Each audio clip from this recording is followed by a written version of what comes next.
Jack in the Box reaction. You want me to work on my lats? So I'll just hold it like this the whole time? Oh, man.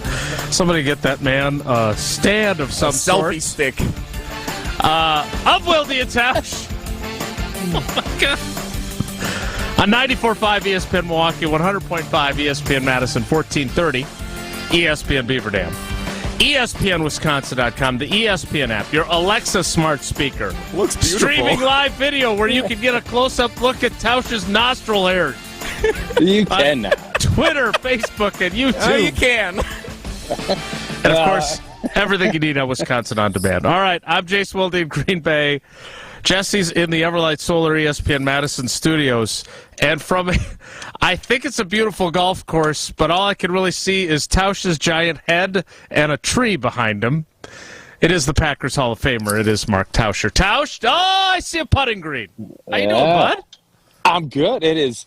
I don't know if you could have, again, I'm not prisoner of the moment guy. Yes, you are. It's the greatest, a little bit, but it's the greatest summer weather we've ever had in the state of Wisconsin. You got, for the freaky people that love 110 degree, hey, you got a sprinkle. You got 3 or 4 days of that. For everybody that said, well, you don't get enough rain. Well, the rain came. It's been hard, heavy, in quick spurts. And then every day feels like it's been like this. Now, again, I've been gone for a couple of weeks, so that's fair criticism. But today is a Chamber of Commerce day. You come to Madison, Milwaukee, you come anywhere, this is what you're looking at. It's a Chamber of Commerce day, and I'm lucky to be out at a beautiful golf outing. The friends at J&K Security Solutions and the day's golf outing out at Nakoma Country Club. So that's where I'll be right after the show ends. So you are playing soaking up today. The sun. I am, yeah.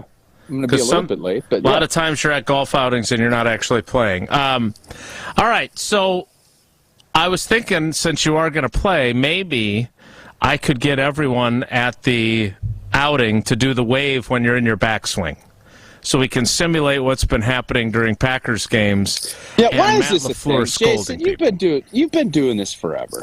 I have. Why is this a thing? Because obviously Rodgers made it a big deal, and to Matt LaFleur's credit, he's called out the fan base. He's made it known. He doesn't like it. And I've said for, 7 years now that I get the fact that we all love doing the wave. My kids like doing a wave. It's a way to entertain during commercial breaks and whatnot.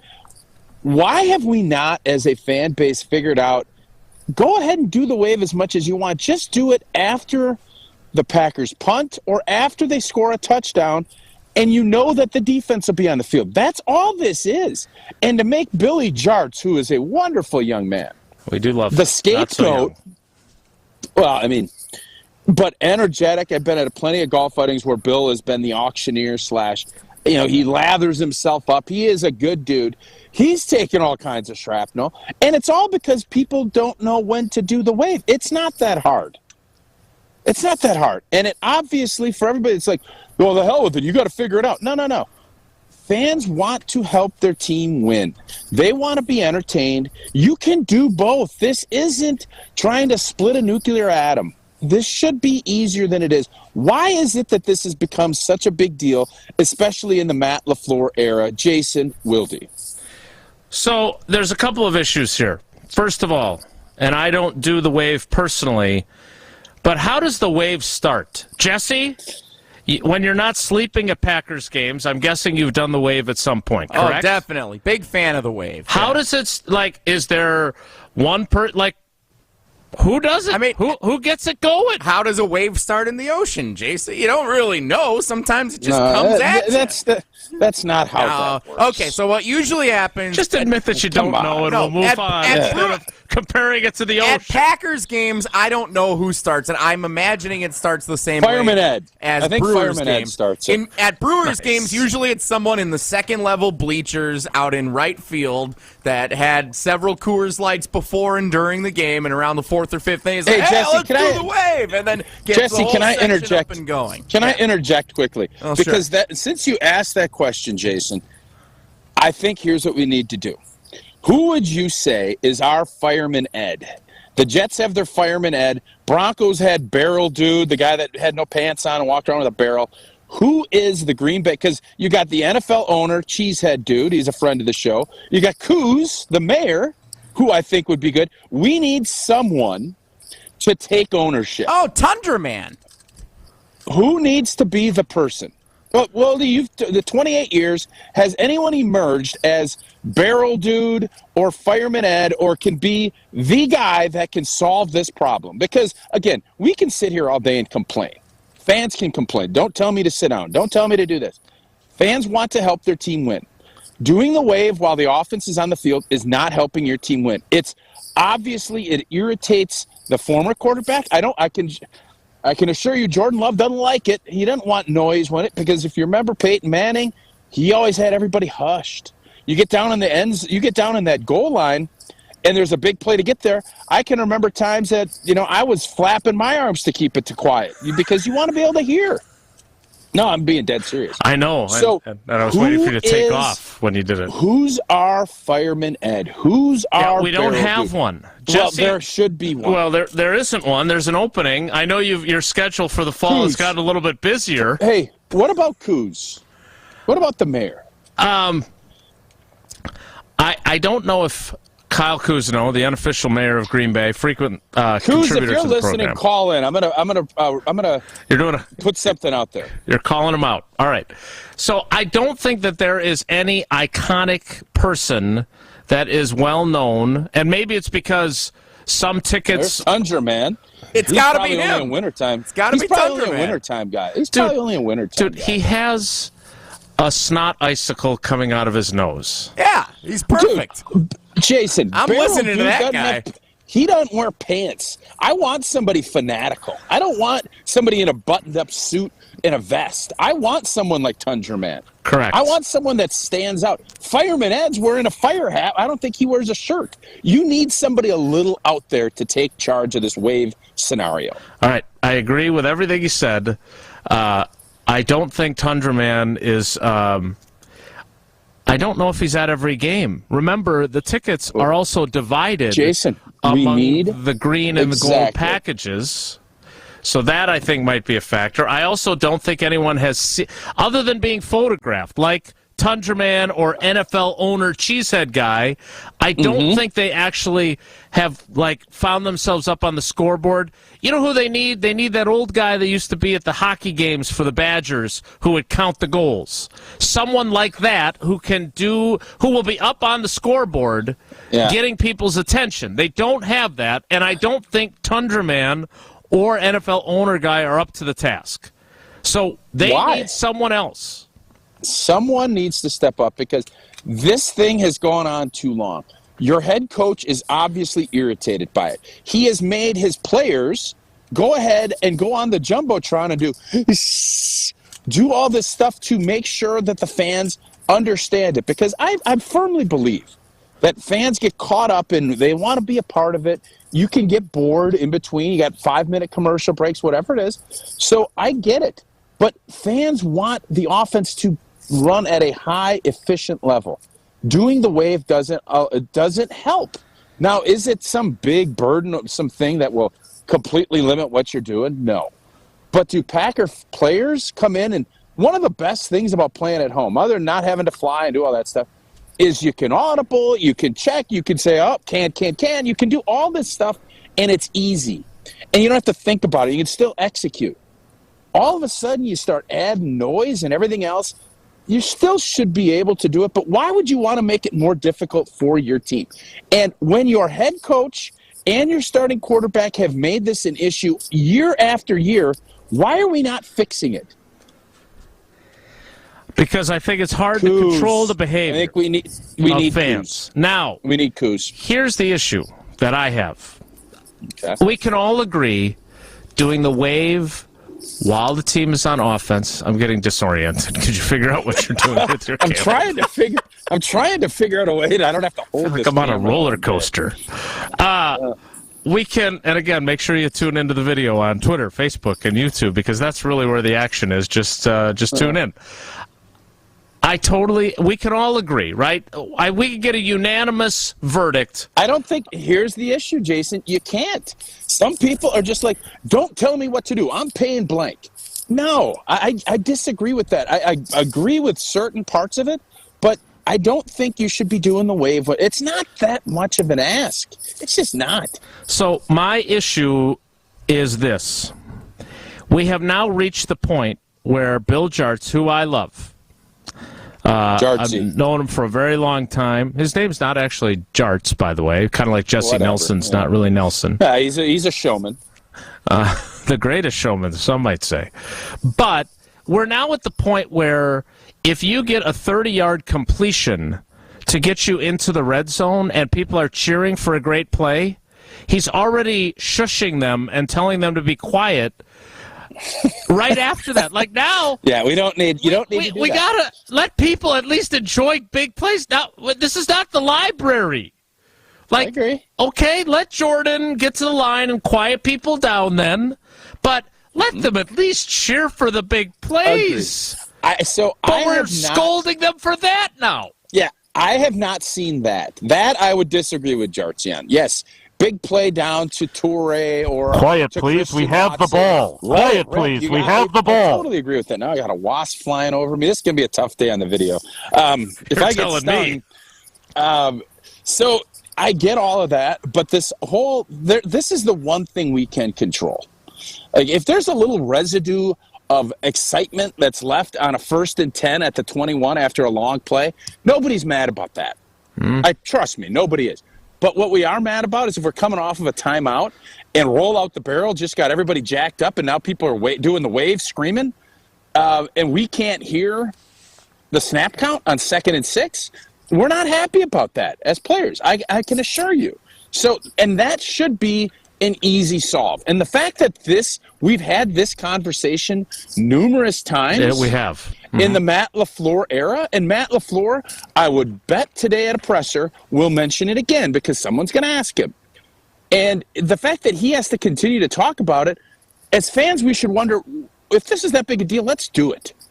Unless you don't care and you don't want to try and help your team win, which, again, I think is an incredibly small amount of the 80,000 people that are at a game. All right, this is one of those instances. I know Tausch likes to say that I don't like to take calls. It's just because I'm bad at interrupting and controlling the narrative. Well, I can handle that. I'm aware. So, if you've been to a game as a fan, because you know that's not my role. Jesse falls asleep at games. Tausch goes to some games. But if you are going to games regularly, we want to hear from you. 844-770-3776. 844-770-3776. Now, in both preseason games, this has been mentioned. They also have Jordan Love doing a public service announcement on the scoreboard asking people not to do the wave. So doesn't that tell you everything you need to know? No doubt. It is an issue. But I would also like to know how you feel about being told what to do. How do you feel about the people around you who are ignoring? Because I feel like we have a lot of intelligent listeners to the show. People on Twitter not as probably as smart as our listeners. But on average, we've got a lot of really smart people to listen. I don't think we got a whole lot of wave doers when the offense is on the field that listen to the show. But I would be curious if there are those who get excited about good offensive plays and then find themselves being told to shush, like in the middle of their cheering, and they're not even back at the line of scrimmage for the next play yet. That's the part that I don't get. But are you experiencing this wave issue when you go to games? What is your responsibility? Are you telling the person next to you, hey, don't do the wave, they're on offense? Or are you just joining in? Is the wave just too irresistible? 844-770-3776. 844-770-3776. That is the ESPN Wisconsin talk and text line. Seriously, I want to get as much fan feedback on this because this is not my area of expertise. I hear the head coach complain about it. I heard Aaron Rodgers complain about it all the time. I agree wholeheartedly with them. Let's not do the wave when the team is on offense. But I don't know how hard it is. Maybe you get the wave going when they're on defense, and once it's going, it's hard to stop. Maybe that's part of it. So help us out with this. 844-770-3776. You can help us with this conversation about the wave and about cheering and being shushed by Bill Jarts. Meanwhile, Gina Della can help you with your creaky, squeaky windows that are letting mosquitoes and bugs and wasps and the rest of the birds and bees into your home. I just had some wasps flying around me out at the golf course. And, let's talk a little bit about the birds and the bees. Let's talk a little bit about nature. And I don't care if you're inside, outside. You want to keep all of that out of the house, right? Well, Pella Windows and Doors of Wisconsin has you covered. The 250 series from Pella Windows and Doors of Wisconsin include exclusive hidden screens, which can lay inside the window while you're not using it. You can bundle and save the 250 series patio door and 8 double hung windows with exclusive hidden screens, and you can get all of that for as low as $188 a month. That's $188 per month. Now that is a good deal. Visit PellaWI.com today to learn more. 844-770-3776. 844-770-3776. We'll get your thoughts on the wave, on being shushed, and what can you do? How can you help? Help the Green Bay Packers. Help them deal with noise when their team is on offense. What are you going to do about it? It's Wilde and Tausch. Wilde and Tausch is presented by Pella Windows and Doors of Wisconsin. Call Gina Della from Pella at 855-PELLA-WI or visit online at PellaWI.com/radio. It's Labor Day week here on 94.5 ESPN, sponsored by Perky's Old Fashioned, a ready-to-pour bourbon or brandy mix with the alcohol already in it. Just add the soda of your choosing to their Perky's brandy or bourbon mix and enjoy. Find your nearest Perky's location at PerkySpirits.com and get 15% off Perky's merch using the code PERKY15. Happy Labor Day from 94.5 ESPN and Perky's Old Fashioned. Get perked up. Perky's is your local bartender in a bottle. You're just going to have to live with it. That's what I told myself. And if you can believe it, that's what the doctors told me. Since Andy was a boy, he had health issues, which later we would find were primarily due to his trouble breathing. So for 36 years, Andy lived with about 85% blockage in his nose. He had to breathe through his mouth, because when he tried to breathe through his nose, it felt like he was being suffocated. It affected his sleep, his work life, and his ability to play sports. And he wasn't going to let it ruin his life anymore. So he came to Advent. As bad as it was, his problem required a simple solution. In-office balloon sinuplasty and turbinate reduction. Procedures you won't find offered by big box healthcare. This is Dr. Madan Kandula. It's definitely possible that your nasal breathing problems have a simple solution too. You can hear Andy's story in his own words at adventknowsandy.com and begin on your path to breathing well and living better. AdventKnows.com. Results may vary. Juniper Pools is kicking off football season in a big way this year. Purchase a spa between July 29th and August 31st, and you win when our team wins. If the green and gold win the big game, you'll receive your hot tub purchase for free. If they win the division, you get $1,000 back, and if they make the wild card playoff game, you score a $250 in-store gift card. For complete promotional terms and conditions, visit poolpeople.com. Get ready to relax and back the green and gold this season with Juniper Pools on West Wisconsin Avenue by Costco in Appleton. The postseason push is on! Be here as the Brewers battle the Phillies Friday, September 1st through Sunday, September 3rd. Show your school pride at College Theme Night on September 1st, presented by GE Healthcare. Plus, get set for September baseball with the Brewers Fleece Vest giveaway on Saturday the 2nd, presented by Hupie and Abraham. Get your seats today at brewers.com/promotions. A cat store! Want to go see it? Yeah! Let's finally bring your mom's Illinois family a true taste of Wisconsin. Right off I-94 in Kenosha, Mars Cheese Castle is a Wisconsin landmark. Along with over 1,000 cheeses, Mars has a meat market, bakery, bar, and restaurant. Spreads, curds, sausages, Kringles. Make Mars Cheese Castle a lunch stop and enjoy the best grilled cheese or Reuben on the planet. Make today your day to go to Mars. Yeah! Exit 340 in Kenosha.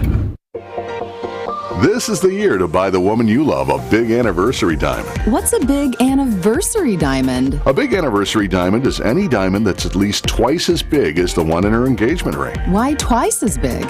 A big anniversary diamond says, I love you twice as much today as the day I married you.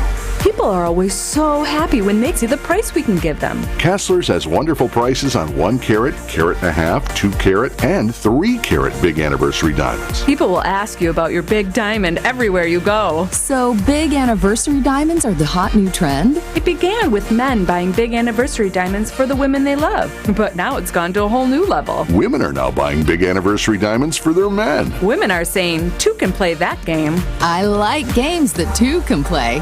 Everybody likes games that 2 can play. Welcome to Kessler's. For the location nearest you, go to KesslersDiamonds.com. Wilde and Tausch is presented by Tito's Handmade Vodka, America's original craft vodka produced in Austin, Texas, and naturally gluten-free. Tito's Handmade Vodka.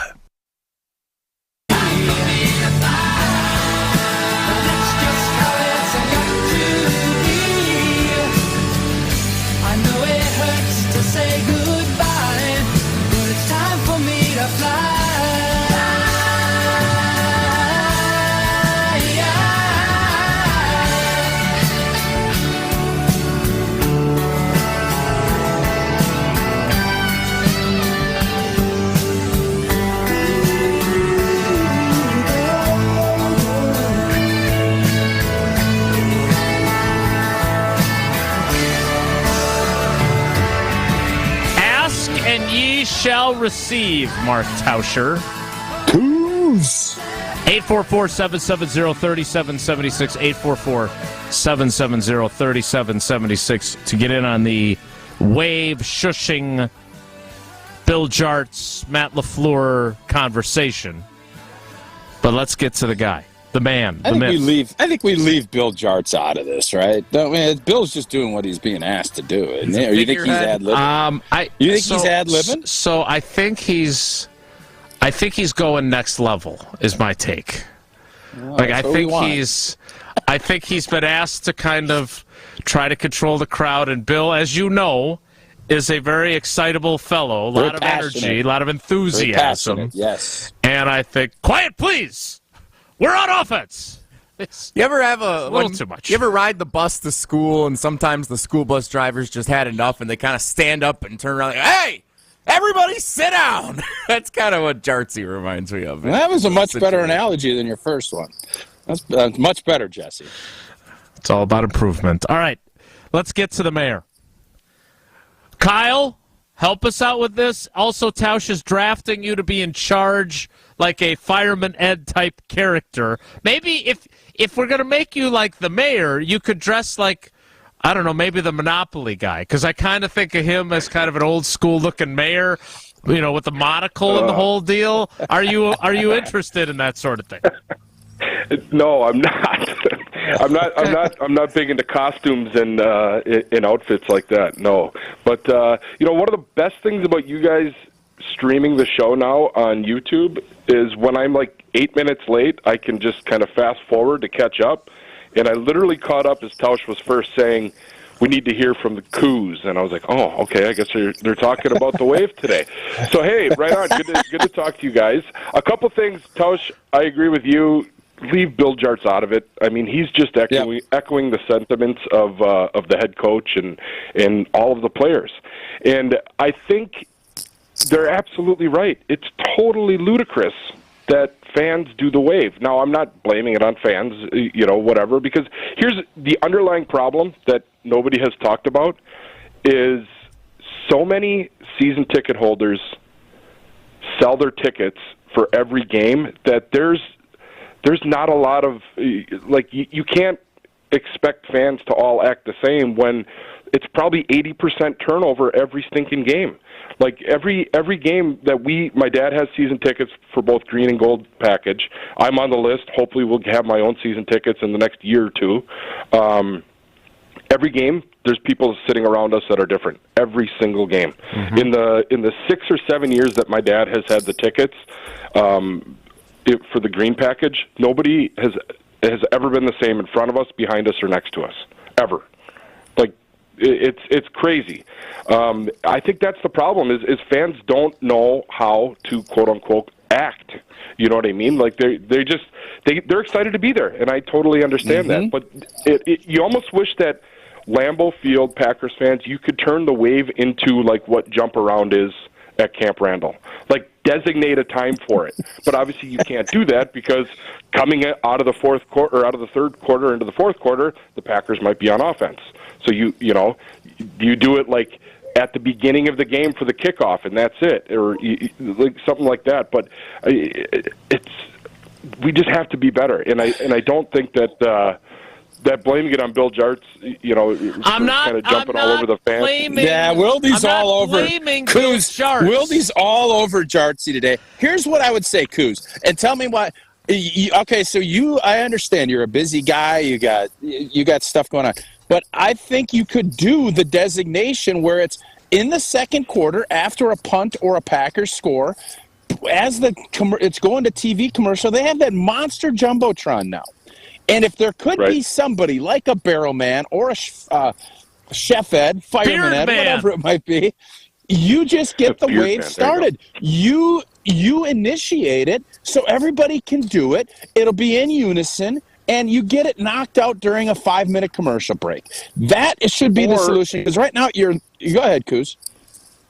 Or they have, the promo guy from, I think he's from WIXX or one of your stations down in Milwaukee or whatever that does that does the promo stuff like in between quarters or at commercial break, and half the time I have no idea who some of these people are, but they have somebody that's banging a drum. Have that dude initiate, like go to him to initiate the wave and do that. Coos.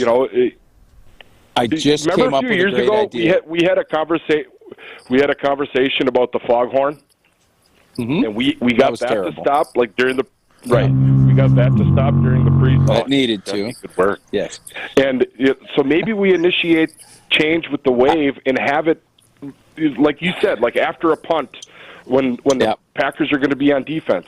It also goes to I think the Packers should do more when the team is on defense to get the crowd riled up. Yes. Like the Go Pack Go chant or whatever. Like get more more chances for fans to get fired up. I think would be a great start, and make the wave one of those things while the team is on defense, not on offense. Yeah, so Coos, you just brought it up. I have the solution.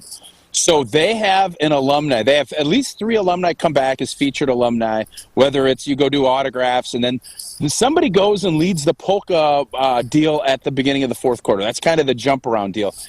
Get an alumni to do this. To start the wave. You can't tell me that Leroy Butler would not love to do this. Gilbert would do it. Yes, of course they would. Correct. Gilbert would be perfect for this. That needs to be you know what? We're always about getting a solution on this show. I tried to pass it off to the mayor. He politely declined. I think this is the way to do it. It gets your alumni base back involved. All right, before we let you go. Tausch, yes, sir. What about the shushing that is now occurring? First of all, if it's the wave, how problematic is the wave? Because it's only portions of the stadium at a time that are making noise. Secondly, but when you're sitting in the bowl and that wave gets going and it goes around like the 7th or 8th time, I mean, it's still pretty loud. Okay. And then what about the shushing immediately at the end of a big play that has gotten he's getting after Jarts again, Coos. He's trying to get after Jarts. Because we have to allow fans to still be fans, do we not? Like, if there's an exciting 50-yard gain to Christian Watson, it's a little bit hard to dial down the excitement on a dime. I agree and with that you was there. what I noticed during the game. Yeah, that doesn't need the to other happen. day. Let it rip. It's just the wave. That's it. Let's knock this wave out. Let's put that to bed, and then we'll figure out other stuff if there's other issues. Fair? I agree. Let's end the wave while the team is on offense. Let's start there, and then we'll start tackling these other issues. But I mean, Jarts has been doing that. Like they put the graphic up on the video board of shh, quiet, please, offense at work. That's been going on for years. But let's start with the wave. I mean, baby steps, right? Before we can run, we have to walk. So let's end the wave while the team is on offense, and then maybe next year, the year after, we can worry about Jarts overstepping his boundaries as the PA and all. Fair enough.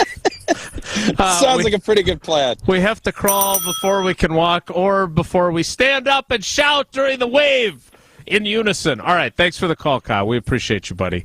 All right, you think that we have a solution here? Your alumni idea? Yep.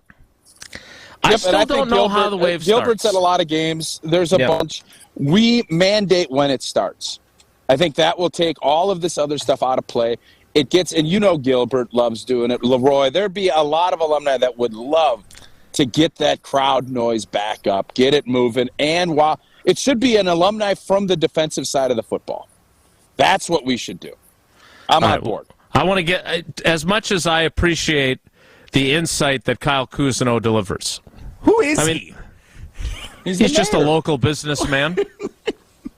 He's the unofficial mayor of Green Bay, is what you've referred to him. I recognize Tundra Man when I go to the game. If you want to nominate that guy to be the leader of the wave, I need to know what he looks like. I don't know anything about that guy. I didn't realize he didn't like dressing up. What? You have to be dressed up. Yeah, he's not a costume guy. And Kyle, to understand Kyle's role as the unofficial mayor, one of the things that he does is he brokers.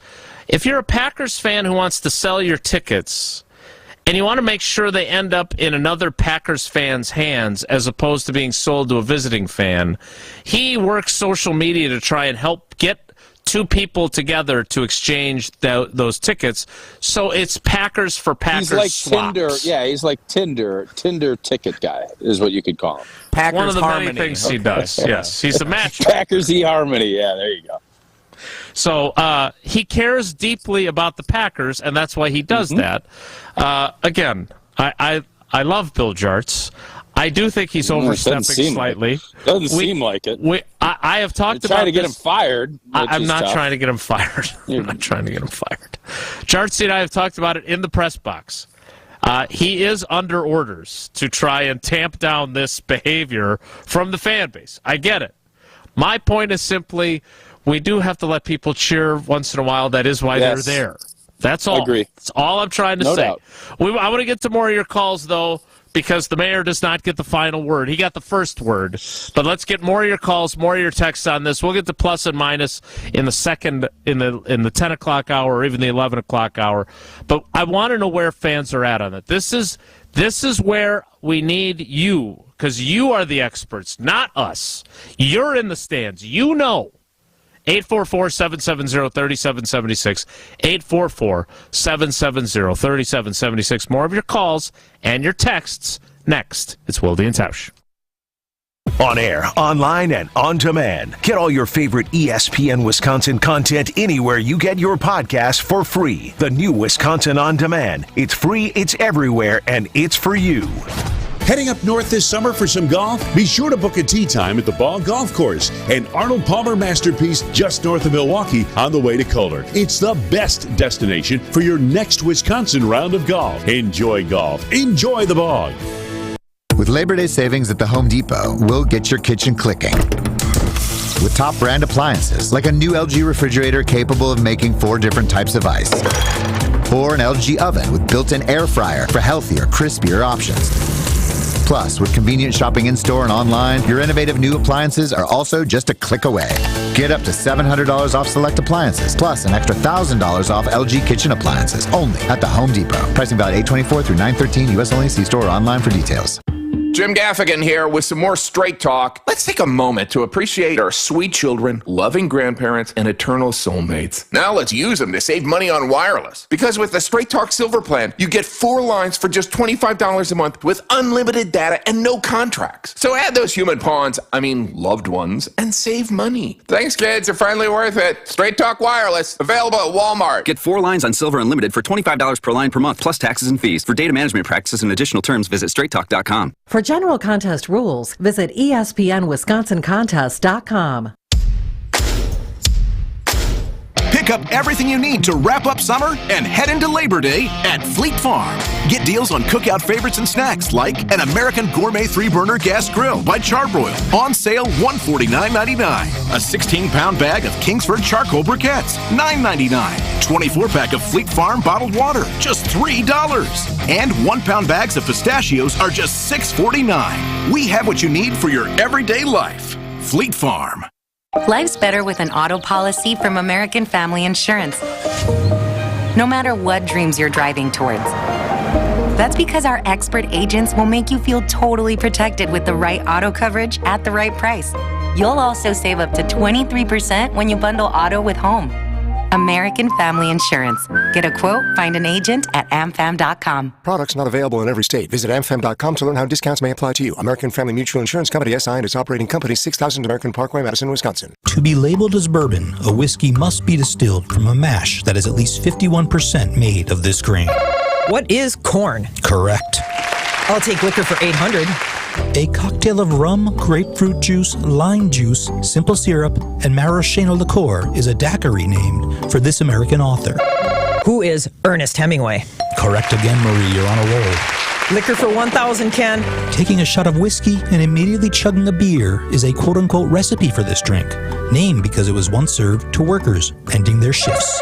What is a Boilermaker? Unbelievable. Tell us, how do you know so much? Well, Ken, I am from Discount Liquor, where we have an encyclopedia-like knowledge of all things alcohol. We've been a family-owned and operated business since 1960, and we've all grown up with alcohol as a second language. Our business has literally served multiple generations of Wisconsinites. In Milwaukee, on 51st and Oklahoma, and in downtown Waukesha, on Main and Barstow. Discount Liquor. Skilled trade workers are the backbone of every community, and also the Army National Guard. Soldiers trained to keep the power flowing, engines running, and in every other trade needed to accomplish the mission. These soldiers are on the fast track to learning skills that can set them up for success at home with companies looking to hire the best. Their resumes are being built through their paid training and part-time service. Find out how you too can learn a trade profession by visiting NationalGuard.com. Sponsored by the Wisconsin Army National Guard. Aired by the Wisconsin Broadcasters Association and this station. This is Wilde and Tausch on 94.5 ESPN. Sponsored by American Family Insurance. Insure carefully, dream fearlessly. Get a quote and find an agent at amfam.com.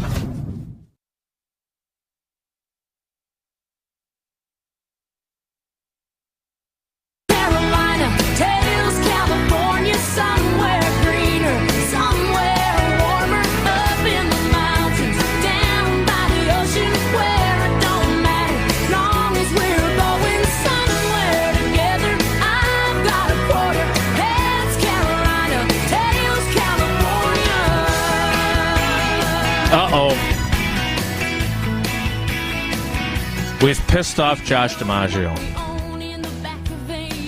That's usually a good thing. Producer of Scalzo and Brust, Man About Town.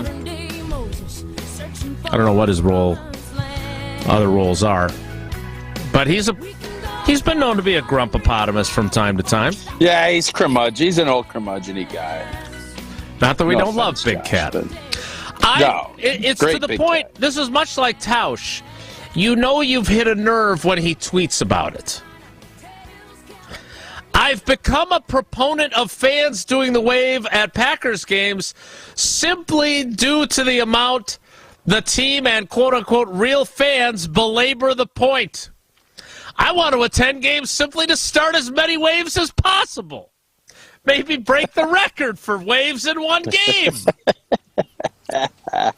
Yeah. So we've incurred the wrath of Joshy. I wonder if you called Guinness, would they have a world record for amount of waves done in one sporting event? We could try and set that this year. Soccer would have that for sure. The question is, again, and I think from a Packer fan standpoint, do you want to help your team win? And I would think it's a 98 or 99% would say yes. If you do, what we're saying here is what you do. And if you don't care and you want to be like Big Cat, or if you're a Bears fan, I don't want to be told what to do. Then you do what Josh is saying to do.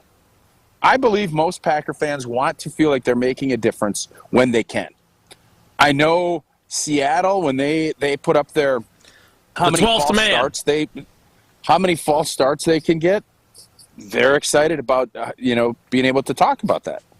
I think Packer fans would love that too. And now, by the way, with that addition and how they close that south end zone off, it is so much louder than when I played. Mm-hmm.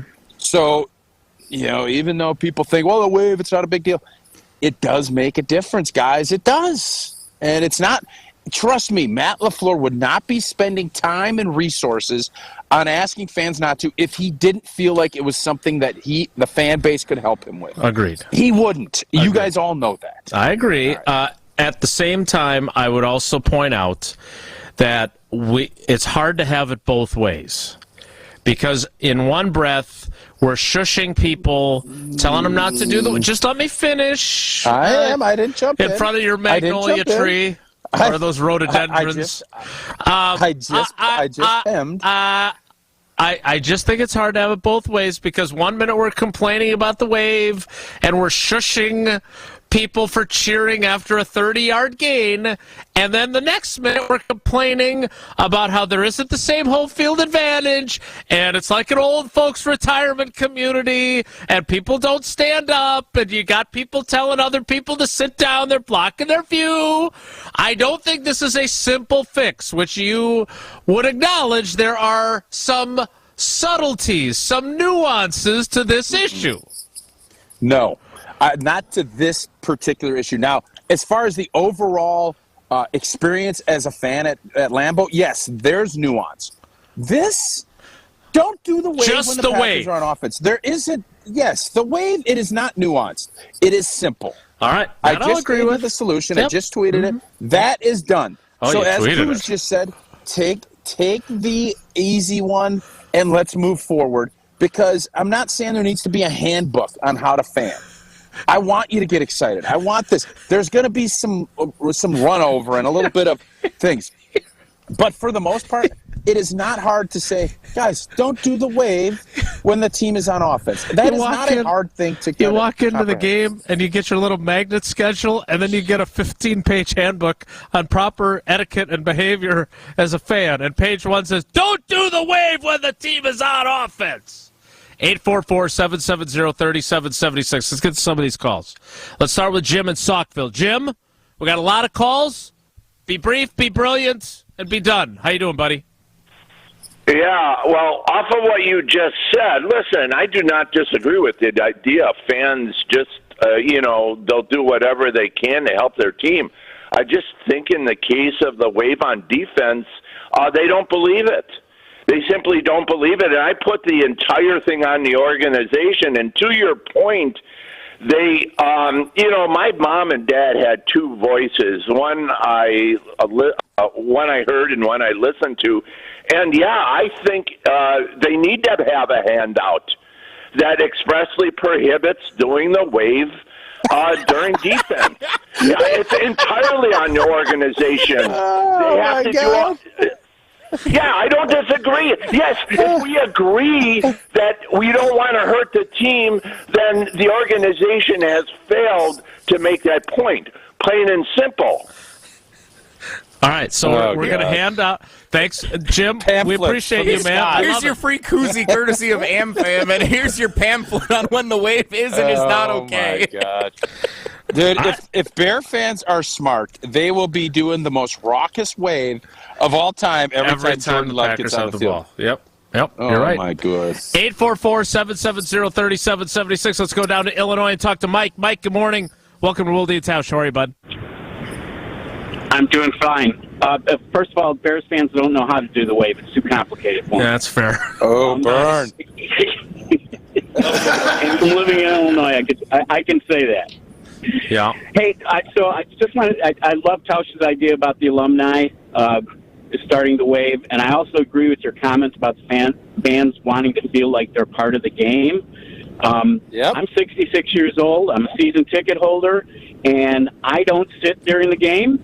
And when I come home, I can't talk for 2 days. And I also have no issue. I also have no issue with Jarch telling us when to be quiet or not. And I think this past weekend was just a chalk up to it was a preseason game. Preseason for everybody. Kids in the stands. Mm-hmm. Yes, there were a lot of kids in the stands. There were a lot of people just having fun, and But yeah, I think we need to have an impact, do the wave on defense, and scream your head off. So Mike, you would agree that it was a little more harsh this last game than it has been previously? Oh, I think so, but again, when we get to the regular season, I don't think we see that. All right, we'll see. Be quiet! The team is on offense! All right, we appreciate your call, Mike. Thanks. 844-770-3776. I'm glad. See, Mike was there. He heard it. There was a lot of scolding that was going on during the Seattle game. 844-770-3776. Let's go to Justin in Oak Creek. Justin, good morning. Welcome to Wilde and Tausch, buddy. How are you? Good morning, guys. I'm doing well. Yourself? Good. What do you think? Excellent. The entire crowd around me was bewildered, frustrated, angry, and confused. It made no sense whatsoever. I'm like the last caller, season ticket holder my whole life. I'm 41. It made no sense. There were kids in the crowd. They want to have fun. Again, preseason game. A big deal with Lambeau Field is that it's a big mix of a lot of older generation mixing with now the new generations coming in as ticket holders. Mm-hmm. It's frustrating, man. Like, you want the kids to understand that they should be fans. They should be loud. They should cheer on their team. I don't agree with it. So when you're bewildered, you're saying you're bewildered by the people that are doing the wave when they shouldn't be, or what do you mean by that, Justin? No, it's just the fact. Okay, sorry. Good point. The idea of being told to stop. Stop being fans. I brought my 8-year-old there for the first time ever. He was like, silence is golden, but we're supposed to be screaming. And it confused him. And then there's a lot of kids that don't understand that, there is etiquette to being a fan. You should only kind of scream when you're supposed to be, not when you're not supposed to be. But at the same time, like, they're being told to be quiet. And it was harsher than it's ever been before. I've never heard it be that bad before, ever in my life. All right, I agree. I agree. It was almost on the borderline of rude. Yeah, wow. Silence is golden. Yeah, I'm telling you, if you were there, like Justin was, I was. And again, I say this as someone who knows the kind of guy Jartsy is, and I'm also saying it as I assume that he's being told to do this and reminded repeatedly to do this. But it was the silence is golden one was the other one. I'm glad you brought that up, Justin. Thanks for the call. That was the other one that I heard him say, and I was like, geez, man, we're not at the library. We have to let's figure out where the boundaries are, and then we could be a little less scolding. Jason, I mean, it was noticeable. Okay, the boundaries are don't do the wave when your offense is on the field. That's the only boundary. But Tausch, that's not all they're scolding up there. That was my point. That I don't know. What else was Jartsy scolding the fans about? For cheering when the team had the ball. No, that I can't be on board Justin with. just told you. Yeah. I understand what Justin said. And my whole point in this is let's start just clipping off some things that we can take. I agree. The idea of not yelling when Christian Watson draws a pass interference or makes a huge play, if Aaron Jones or Dylan or somebody busts a big run, now we're not going to – no, nobody is asking that. I'm sure Matt LaFleur is not. The only thing we're asking is when before the ball is being snapped, let's keep it down. That's not that much of an ask, I don't believe. I just don't. All right. Well, let's keep going with the calls coming up in the next segment. Jesse mentioned the AmFam can koozie that you'll be handed along with your fan book, your handbook of fan behavior. I don't know if they do that at Camp Randall, but I know if they did, AmFam would certainly be involved in that process because they love the Badgers too. Oh, indeed they do, and we're all excited. We're finally down to countdown week. I think we have 5 days left before the Buffalo Bowl come into town. So let's get excited, and AmFam wants you to be a part of a great new VIP experience. Go to amfam.com/Badgers. That's amfam.com/Badgers for your chance to get a great VIP experience. You get a bunch of swag. You can go on the court if you want to go to a basketball game, or you can get on the field before the game if you're looking for a football game. You get a bunch of swag. It is a great promotion. Again, amfam.com/Badgers. No purchase is necessary. Dream fearlessly. Insure carefully. All right, we'll get to more of your calls, so if you're on hold, stay there, 844-770-3776. I like the diversity of answers we've gotten from our calls, including Justin pointing out that it was harsh at the game on Saturday. More of your calls and texts next. It's Wilde and Tausch. Wilde and Tausch continues next on 94.5 ESPN, presented by Pella Windows and Doors of Wisconsin, and sponsored by American Family Insurance. ESPN Milwaukee is the official home for Catholic Memorial Crusaders football. Listen to Gabe Neitzel and Mike Podol on the call every Friday night. Catholic Memorial Football on 94.5 ESPN is brought to you by R&R Insurance, Gerald Nell Inc., Orthopedic Associates of Wisconsin, Wind Dancer Balloon Promotions, Suburban Asphalt, Perspire Sauna Studio, Home Sealed Exteriors, BC Adhesives, and Lake 5 Landscape Supply. Change the way you do business and take more control of the payment process with Fifth Third Bank's Treasury Management Solutions. Their market expertise and managed services streamline the entire payment process and integrate with your existing systems, giving you more control than ever. With their suite of payment solutions, you will soon recognize new revenue sources that can save time, offset operating costs, and improve the bottom line, all customized for your business. Fifth Third Bank National Association. Custom solutions built around your goals. Member FDIC. That to-do list you have needs one more thing. Chill. It's an easy thing to do. Just crack open an ice-cold Coors Light and chill. Take the afternoon off and binge watch anything. Go to happy hour and stay for a couple hours. Who's counting anyways? Or hang out with just your dog, because you've had enough human interaction this week. Whatever you do it with a Coors Light. Mountain cold refreshment made to chill. 2020 Coors Brewing Company, Golden, Colorado. Celebrate responsibly. Juniper Pools is kicking off football season in a big way this year. Purchase a spa between July 29th and August 31st, and you win when our team wins. If the green and gold win the big game, you'll receive your hot tub purchase for free. If they win the division, you get $1,000 back, and if they make the wild card playoff game, you score a $250 in-store gift card. For complete promotional terms and conditions, visit poolpeople.com. Get ready to relax and back the green and gold this season with Juniper Pools on West Wisconsin Avenue by Costco in Appleton. Gabe, where do you think our group should be taking our golf trip next year? Jason, I don't know. Do you have time to figure it all out and get all the reservations made? I certainly don't. Not really. I mean, I'm so busy. If I only knew somebody to call that might do all the work for us. Oh, I know about Wisconsin Golf Trips. Their main business is booking groups from around the world to play all the great courses in our state, but they're now doing outbound trips for groups each year to places like Michigan, Minnesota, and Nevada. Plus, Wisconsin Golf Trips is even booking custom packages for Scotland and Ireland. Oh, wow. Let's hit them up. WisconsinGolfTrips.com.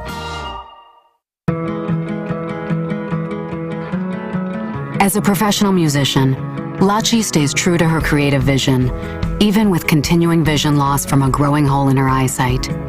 In time, Lachi could face the possibility of total blindness, but she's hopeful because she knows she's not alone.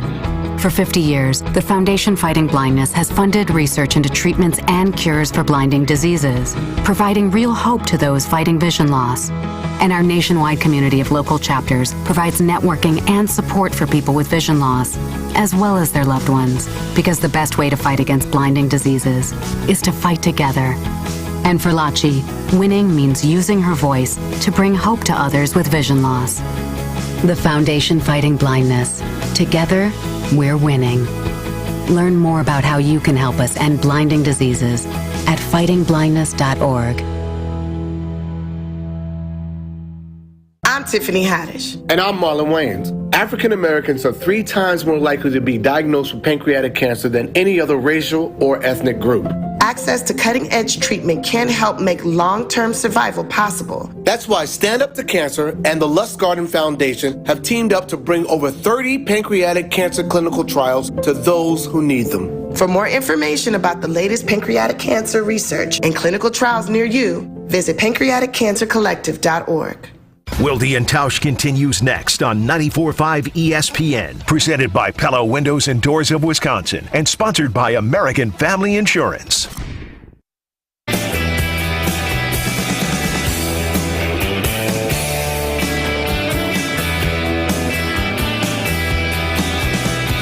This one goes out to the one I love. This one goes out to the one I've left behind. A simple prop to occupy my time. 844-770-3776. I don't care if you're, hey, sit down and shut up, the team is on offense, don't do the wave, or if you're, hey, don't tell me what to do, or if you're somewhere in the middle, but we want to hear from you on this. I think we've had a good mix so far. Let's keep going. 844-770-3776. Let's go to Jerry in a car. Jerry, thanks for holding on. What do you think of this discussion about the fan behavior at Lambeau Field and being shushed? Hi, guys. Well, good morning. I think it's been very interesting. A couple things. Number one is I don't ever want to scold the fans for being excited on good play, so let's not do that. But the other thing Tausch said was, yeah, I agree. The Packer fans want to help the team win. Mm-hmm. And so I'm wondering if we can solve the wave problem as part of something bigger than that and come up with a theme that actually encourages Packer fans to get involved, and that is defense, bring the noise. And what it is we want teams coming into Lambeau to go, God, Lambeau's such a beautiful stadium, but man, we hate playing there because every time we have the ball, we can't hear anything because the Packer fans know that they are loud when their defense is on the field. So I'm seeing an AmFam towel at the first game with the defense bring the noise on it and make it part of a bigger theme of the defense. When they're on the field, Packer fans, every time we are loud as we can be, not just the wave, but everything else. We're making all the noise we can, and then we respect when the offense has the ball. So just a thought to make this solve the wave as part of a bigger deal that Lambeau could become known for. And the fans are smart enough. We're smart enough to do that. So that's my thoughts. I'll listen. Thanks, guys. Yeah, we appreciate the idea, Jerry. Thanks. Tausch, I guess I would say this, though, and certainly in the 90s, I remember when I first started covering the team, but even during your era, I don't remember fans having to be scolded. I don't remember questions about why is it not the same home field advantage. Why do you think it's different now than it used to be? Well, I think it's a lot louder. I said this earlier. I think teams always came into Lambeau because there's weather, because we're really good teams, and it was tough to win. But it was never because, in the old days when it was just the old bowl, I don't think anyone ever came in and said Lambeau is one of the loudest places you could ever imagine. It wasn't. This new addition and how they did it has made it much louder. And they designed it to make it louder because it was always, every time we go, I'm telling you, every time we go up to Minnesota, it was a mental challenge for O-linemen. And now it's gotten to be where Lambeau is a much louder, more intimidating noise factory. And I think that, in turn, with some of the wave stuff and other stuff, it does affect the offense too. So you're getting it. It's much, much better for the defense. You're seeing it. You're hearing it. But it also changes that complex. So maybe that's a part of it. And also maybe it's just that, guys are even being more open to saying this is something that you can do to help us win. Matt LaFleur has really pushed that. I know, my boy Hatch, who I'm golfing with today, just texted, let people do the wave whenever they want. No. Disagree. I firmly believe that people want to do what they think is the best. It's not that big of a sacrifice. Now, the other stuff, I totally agree with you, Jason. Uh-oh. Yeah, it looks like the golf course Wi-Fi we lost old boy. Old tee. All right, let's get to another call while we try and reconnect with old boy. 844-770-3776. Let's go to Troy in Mount Horeb. Troy, good morning. Thanks for holding on. What do you got? Hey, a few things. First of all, I think this is a lot more a Milwaukee phenomenon than a Green Bay phenomenon with the split tickets. I go to 4 or 5 games a year. I've got the Green Bay tickets. I've never been told to sit down once, literally. I don't remember seeing the wave when we were on offense, but maybe I'm wrong. No. I don't drink a lot. I don't drink a lot when I'm there. Troy, I don't. Hold on. Hold on one sec, Troy. Sure. I'll let you finish. I just want to say, I think you're right. I don't think it happens every single game. I think it happens sometimes, but I don't think this is a huge epidemic of wave when they're on offense. It just feels like it because we talk about it so much. Now go ahead. I went to a Milwaukee game a few years ago. They were playing Cincinnati. This was a regular season game, so it was 3-4 years ago. And they started the wave when somebody was trying to start the wave when a Cincinnati player was hurt during that game. Yeah, and I've literally never seen that at a Green Bay game. And I don't know. That might have been a one-time thing too, because I don't go to a lot of Milwaukee games. But that bothered me a lot. Yeah, and I do think, and as someone who grew up with Milwaukee tickets, and thanks for the call, Troy, I do think that there is a difference in the crowds. I also think that there are some, not necessarily Troy, but some who like to be, I'm part of the Green Bay package. I would never do that because it's the Milwaukee package that does that kind of stuff. Let's get to one more call, Jesse, and then we'll see if we can get Tausch connected at the top of the 10 o'clock hour. Let's talk to Hugh in Waukesha. Hugh, good morning, buddy. How are you? Good morning. How are you guys? Good. Thanks for holding on. What do you got for us? I was at the game, and I confess that I did participate in the wave, but let me say a couple of things. First, it was a lame wave. It was really quiet. Second, I promise to apologize to Sean Clifford and Patrick Taylor the next time they're on the field together. And third, it would be helpful if the public address announcer would be consistent in his announcing as well.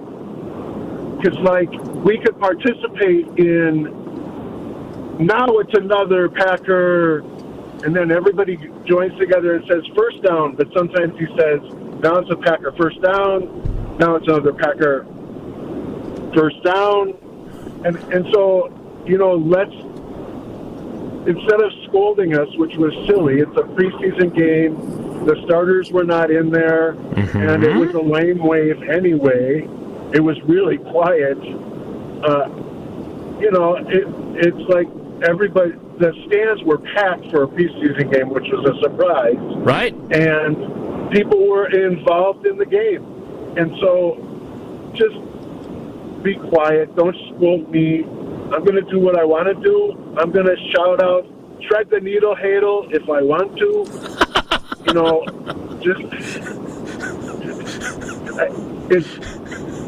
That's a great old school reference. Thank you. It was silly to me. It's a preseason game. It doesn't happen in the regular season. In the regular season, we can hear line calls. It's so quiet. Right. You're right. And I don't think it's that bad. I agree. Thanks for the call, Hugh. We appreciate you. Again, the reason why we're even talking about it is the degree to which it was emphasized, both by the coach. Sounds like Jartsy really pissed people off, is what it sounds like to me. And as I told you, as someone who loves him, this is why it stood out so much. Because and I don't know if he was being told to be even more harsh. Be kind of like a coach, right? Get after your guys early so then you could dial back how harsh you are throughout the course of this. It was, the silence is golden and the quiet, please, we're on offense. It was a bit much. That's all. All right, we will kick off the 10 o'clock hour now that we've got old boy back on the program. We'll still check out some of your text messages, and we'll take more calls if they come. 844-770-3776. It's Wilde and Tausch. Don't go anywhere. Another hour of Wilde and Tausch, presented by Pella Windows and Doors of Wisconsin, is coming up next on ESPN Wisconsin, the ESPN app, and Wisconsin On Demand. Look at all this space I have on my desk. Finally, no more clutter. I know, right? Plus, now I can actually see everyone and talk to them whenever I want. Would you stop trying to ask people if there are more doors or wheels in the world? Speaking of wheels, these chairs, woo! I've never been more comfortable at work. Coakley Brothers and Brothers Interiors, the official moving and furniture provider of GKB Milwaukee. Hey, Hey, it's ESPN Wisconsin's Ben Brust. Men can be their own worst critics, especially as we get older and compare our current self to the younger version. The experts at Forward Healthy Lifestyles in Germantown help men with testosterone optimization, regenerative medicines, heart health screenings, weight loss, and yes, sexual enhancement services. Forward Healthy Lifestyles can offer regained energy and endurance, more muscle and tone, enhanced performance, joint therapies, and more. Change your life and stop comparing who you are now to who you used to be. Visit forwardhealthylifestyles.com for a free consultation.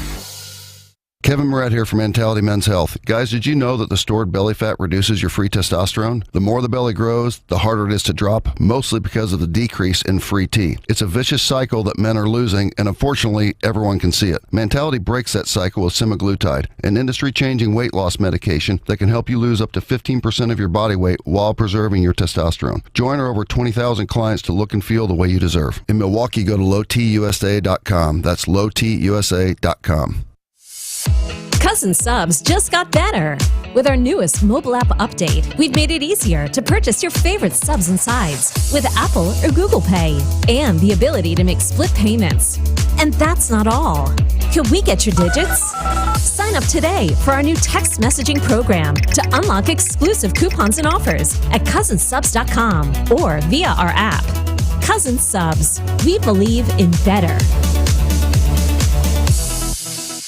Hey, this is Homer. You're listening to the home of Marquette basketball. 94.5 ESPN is WKTI and WKTI HD Milwaukee. A locally owned Good Karma brand station. I've been grinding so long, been trying it for years. And I got nothing to show, just climbing this rope right here. And if there's a man upstairs, he kept bringing me rain. But I've been sending up prayers and something's changed. I think I finally found my hallelujah. I've been waiting for this moment all my life. Now all my dreams are coming true. The 10 o'clock hour of Wilde and Tausch begins now. And as Tausch likes to say, we'll put a bow on our discussion of the wave by getting to some of your text messages. Jesse, you've been inundated with texts, haven't you? This is the most text we've gotten in a while on anything we've talked about. A lot of fun. So I'm going to try and sift through some of these. Some of them I'll try to get up on the video stream for everybody watching. Some of them I'm just going to end up reading. Here's one from Luke in Poughkeepsie. Any idea what that is? Is that Wisconsin? I have no idea. I don't know. I've never heard of Poughkeepsie. Anyway, Luke says, I'm a gold package ticket holder, and I don't understand the big deal of doing the wave in the preseason. When I look around the stands, I see a ton of kids and families enjoying Lambeau. Now, in a regular season game, I'm not afraid to calm people down myself when we're on offense. Poughkeepsie is in Waushara County. Waushara County, okay. It's up by Watoma, probably. Listen, nobody's saying don't do the wave. Do you need to do the wave while you're on offense? You don't. We're not. This isn't like this is some time sensitive. If you don't do this within 45 seconds, the mission will blow up and you can't do it. Do the wave as much as you want. Just don't do it during certain times. This isn't. I'm just dumbfounded. I've seen a bunch of tweets come back at me, and I don't want people to be told what to do either. But I also want you to have an idea of do the wave to your heart's delight. Just don't do it when Jordan Love is jogging out on the field to go call plays. That's it. Everything else is fair game. You want to do it in warm-ups, you want to do it then. Just don't do it when the team's on offense. That's all that LaFleur is asking. Is the wave hard to stop once it's gotten going? Yeah, tsunami-type waves. Yeah, you get going. Yeah. That's all I'm saying. Once what if you get a 3 and out? You get a 3 and out. You start on defense. You get a 3 and out. They punt. All right, we've all been at games enough to know that's still 7 or 8 minutes. Nobody wants to do more than a 5-minute wave. Okay, well, 28 minutes is the world record. I'm being told. I'm just amazed that this wave that it's this passionate that people can get this upset. You can do it. Okay, so I think that on average it's 4 to 5 seconds a play. You do 60 plays.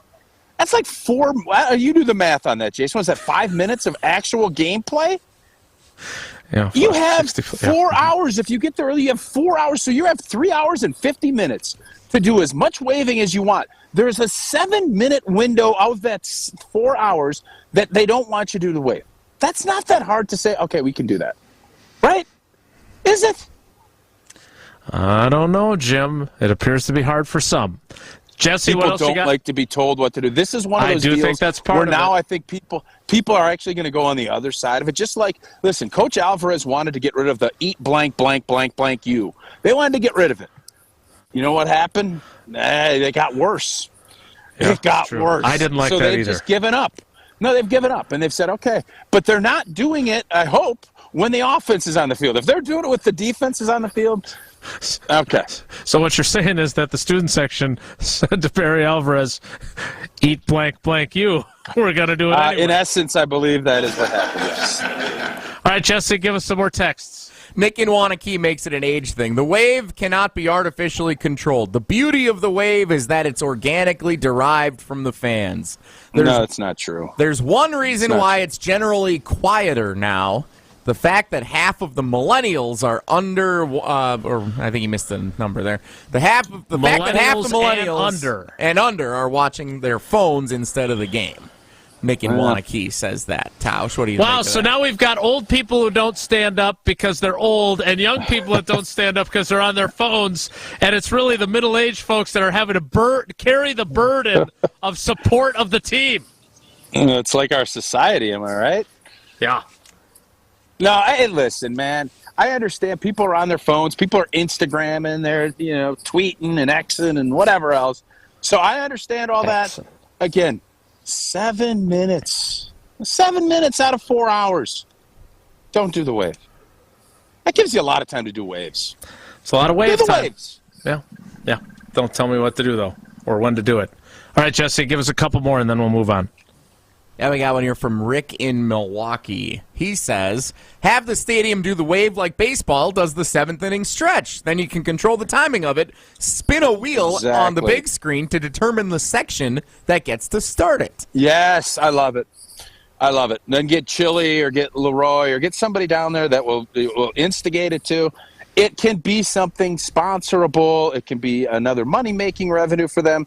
I think that's the road they should go down. And I love the wheel idea. Hey, Section 104, it's on you to start this wave. Oh, I now have responsibility. Oh, Leroy or Gilbert or somebody else is down there. They're getting us all cranked up. Awesome. Love it. I would also like to add that it would appear that they are struggling a little bit to get alumni. There was one day when it was Eric Walden who was the alumni. Javon Walker was picked for one. I am curious as to whether the enticements for former players to come and wave to the crowd and sign some autographs, if you're going to add starting the wave to your responsibilities, I think they're going to have to sweeten the pot a little bit. Yeah, yes, throw a little indeed. more bread in the basket, and you'll get some wave starters, I can assure you. All right, Jesse, we got time for a couple more. Ian in East Troy, can't we just do a silent wave? My buddy Jern just texted me that same thing. No, you can't do a silent wave. Yeah, you can. It's got to be... no, you can't. I remember being I don't know if it was motion and the noise of the motion is what you're. That's the whole fun of it. It might have been. It could have been a Milwaukee Wave game that we were at, but it was one. That's a good one. You did the really good super fast wave, super slow motion wave. They do it at but there's still silent wave. Just do the silent wave when the team has the ball. Do the wave. Just don't make any noise. I cannot believe after a great performance by Jordan Love and the offense and the way the preseason went that we have spent 6 segments now on wave relations and on what's the protocol and this. I understand it, and I get why fans were irritated at Jartsy, but we're not doing a silent wave. What are we next? We're going to do a silent disco? We're going to get everybody get headphones and we do that bang on the drum, but it's got to be all internal? I don't want to work. I want to bang on the drum all that day. Is super creepy. Weird. Yeah. No, it's creepy. Jartsy should tell you to shut up, and you should listen. I was just trying to sing quietly. All All right, Jesse, one more text, and then we're going to play trivia. The yard possum in Lake Mills. Are you sure they're not in Poughkeepsie? Nope, that's in Lake Mills. Why was the wave not an issue 5 years ago? I think it was. I think the old quarterback, has made mention of this many times that I can recall. Yeah, it's been a while. Again, the only question that I have remaining so we can play trivia is this. Do you think that fans were more cognizant and more focused on, okay, this is when I cheer? Were they more knowledgeable?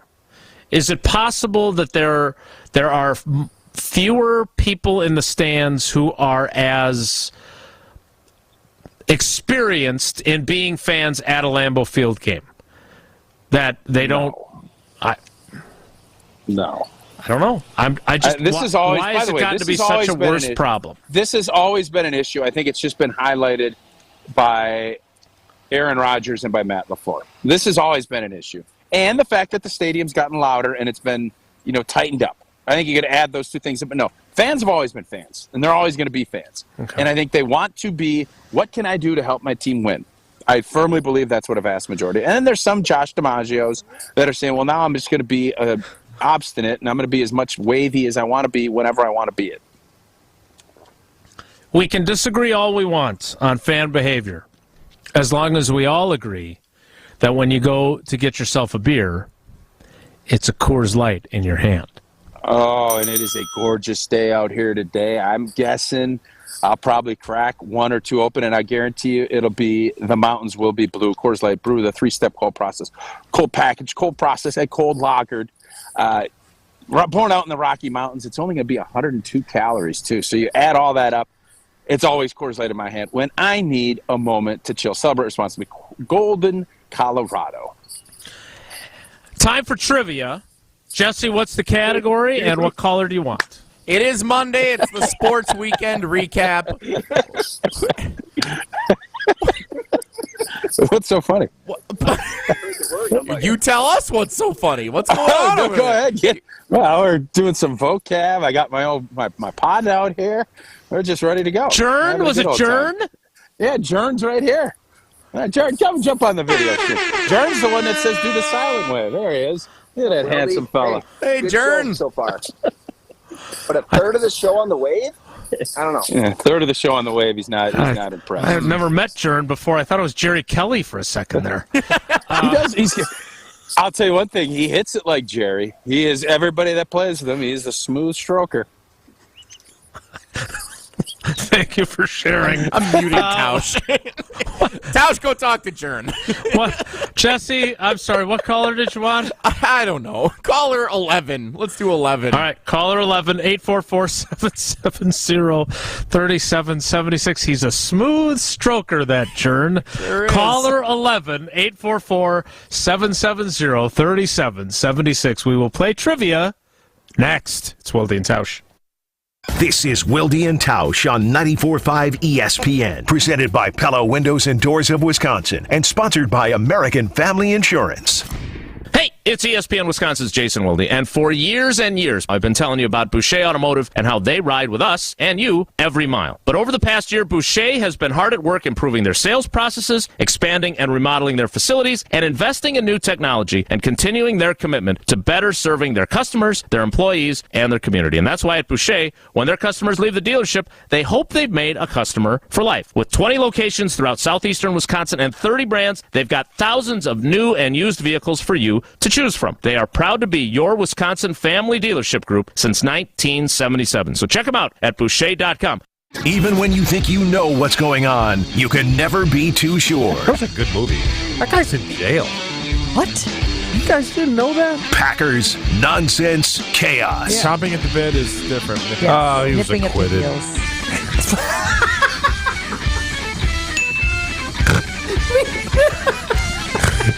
He was so disappointed. Jen, Gabe, and Chewy, morning 7 to 9 on 94.5 ESPN, and available wherever you get your podcasts with Wisconsin On Demand.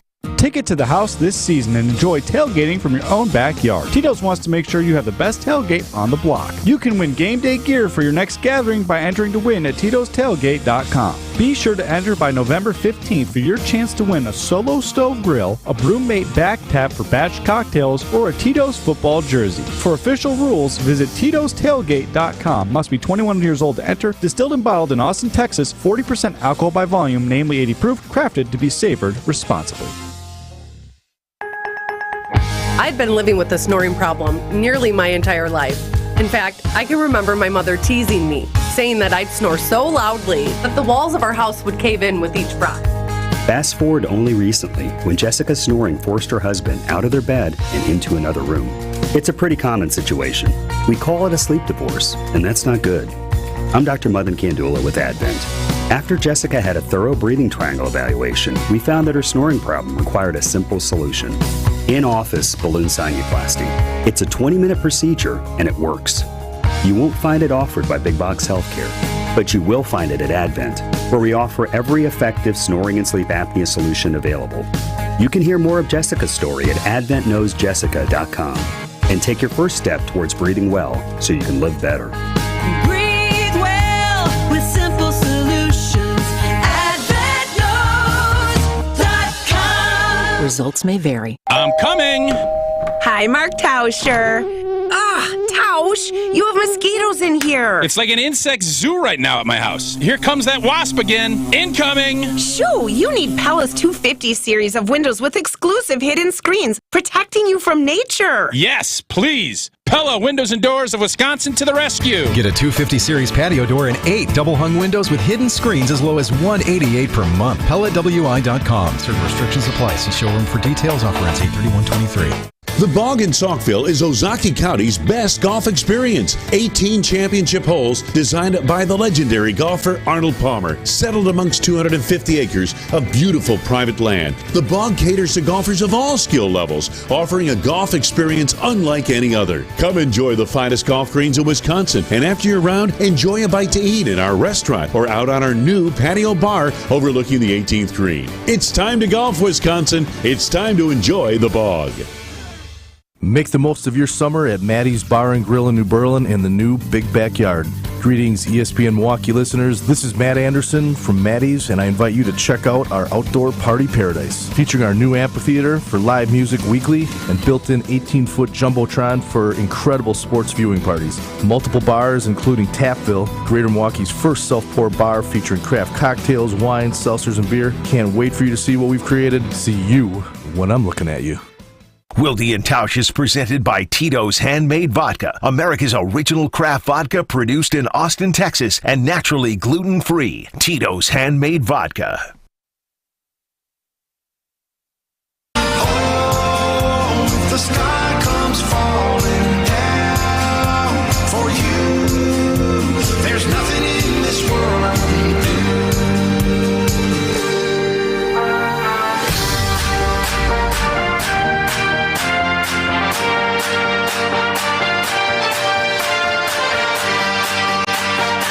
Let's play some trivia. Let's welcome in our contestant. It is Dave in Verona. Dave, good morning, buddy. How are you? I'm doing well, guys. Thanks for having me. All right. I have been tasked with asking all three questions because Jern is too busy to join Tausch to ask a question on his behalf. So I've got all three. Let's get started. Again, the category, the Sports Weekend Recap with Jesse Nelson and Scott Van Pelt. Question you know number what, Jason, before we get to that first question, you know what I love at golf outings? When they do the putting, that you get one putt, and if you make it, you get like thrown into this thing. You only get one, and they do it before the round starts. You don't like doing it middle of the round where it slows everything down. I think the big thing people fight a lot on these golf outings, they take forever. Knock all that fun stuff out early. Continue. Did you make your putt? Subplot thought. No, I'm going to go putt in the next break, I think. This is going to be my plan. Well, knock it out before you play. That's a good idea. All right, question number one. Dave. The first game of the 2023 college football season featured Notre Dame playing Navy at which of these international locations? Was it in Dublin, Tokyo, or Poisippi? Well, I wish it was in Poisippi. I believe it was in Dublin. That's correct. Home of Daniel Whalen, who could be the Packers punter if things play out for him. All right, question 2. Got a little pirate at the end there. It did at the end, yes. I'm influenced by the Irish pirate. Was that your Irish? I was worse good than mine. I was good. No, it's definitely not worse than yours. Question 2. Which PGA golfer won the Tour Championship and its $18 million prize yesterday? Was it Victor Hovland? Am I pronouncing that correctly? I think so. Xander Schauffele or Wyndham Clark? Oh, I think it was Victor.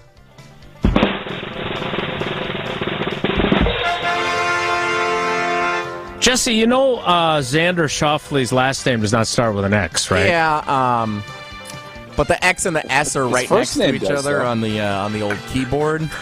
Plus, if his last name did start with an X and his initials were XX, that'd be really cool. So I think they should consider that. And then if his middle name also started with an X, it'd be triple X. Yeah, there it is. I am troubled by the fact that Tausch and I were saying that at the exact same time. Xander Xavier Schauffele. Yep. All right, opportunity for a clean sweep here, Dave. Let's get it.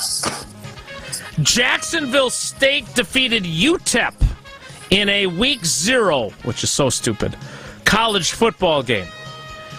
Jacksonville State is not located in Jacksonville, Florida.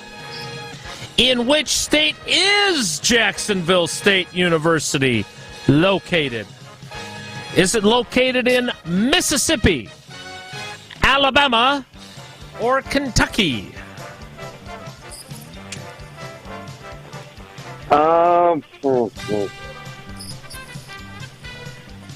Alabama?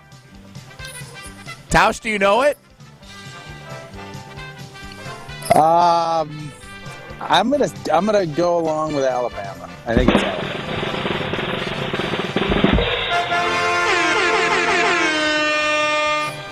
Perfect week. Perfect week. Dave, thanks for getting us off to a great start, buddy. We appreciate it. Congratulations. You'll have 4 entries into Friday's drawing. Nice work, pal. Awesome, thanks. I can't wait for another hour and a half of Wave Talk. That will not be the case. We'll get to actual football. Dave, thanks, Jartsy. Hey, hashtag that with a thanks, Jartsy. Thank you for your service, Jartsy. That's going to hurt Dave's chances of getting into the Wilde and Tausch Fan Hall of Fame when we decide to do that later this year. All right, that is it for trivia. Tausch will continue live with or without his buddy Jern at this golf outing at, where are you, Nakoma? Steam. That's yes in Portuguese, I believe. I am not at Nakoma. Obrigado. But yesterday, I was at Fleet Farm. I got gas. I got corn for the deer in the backyard. I got my bubbler drinks that were $2 for got $13. that free popcorn.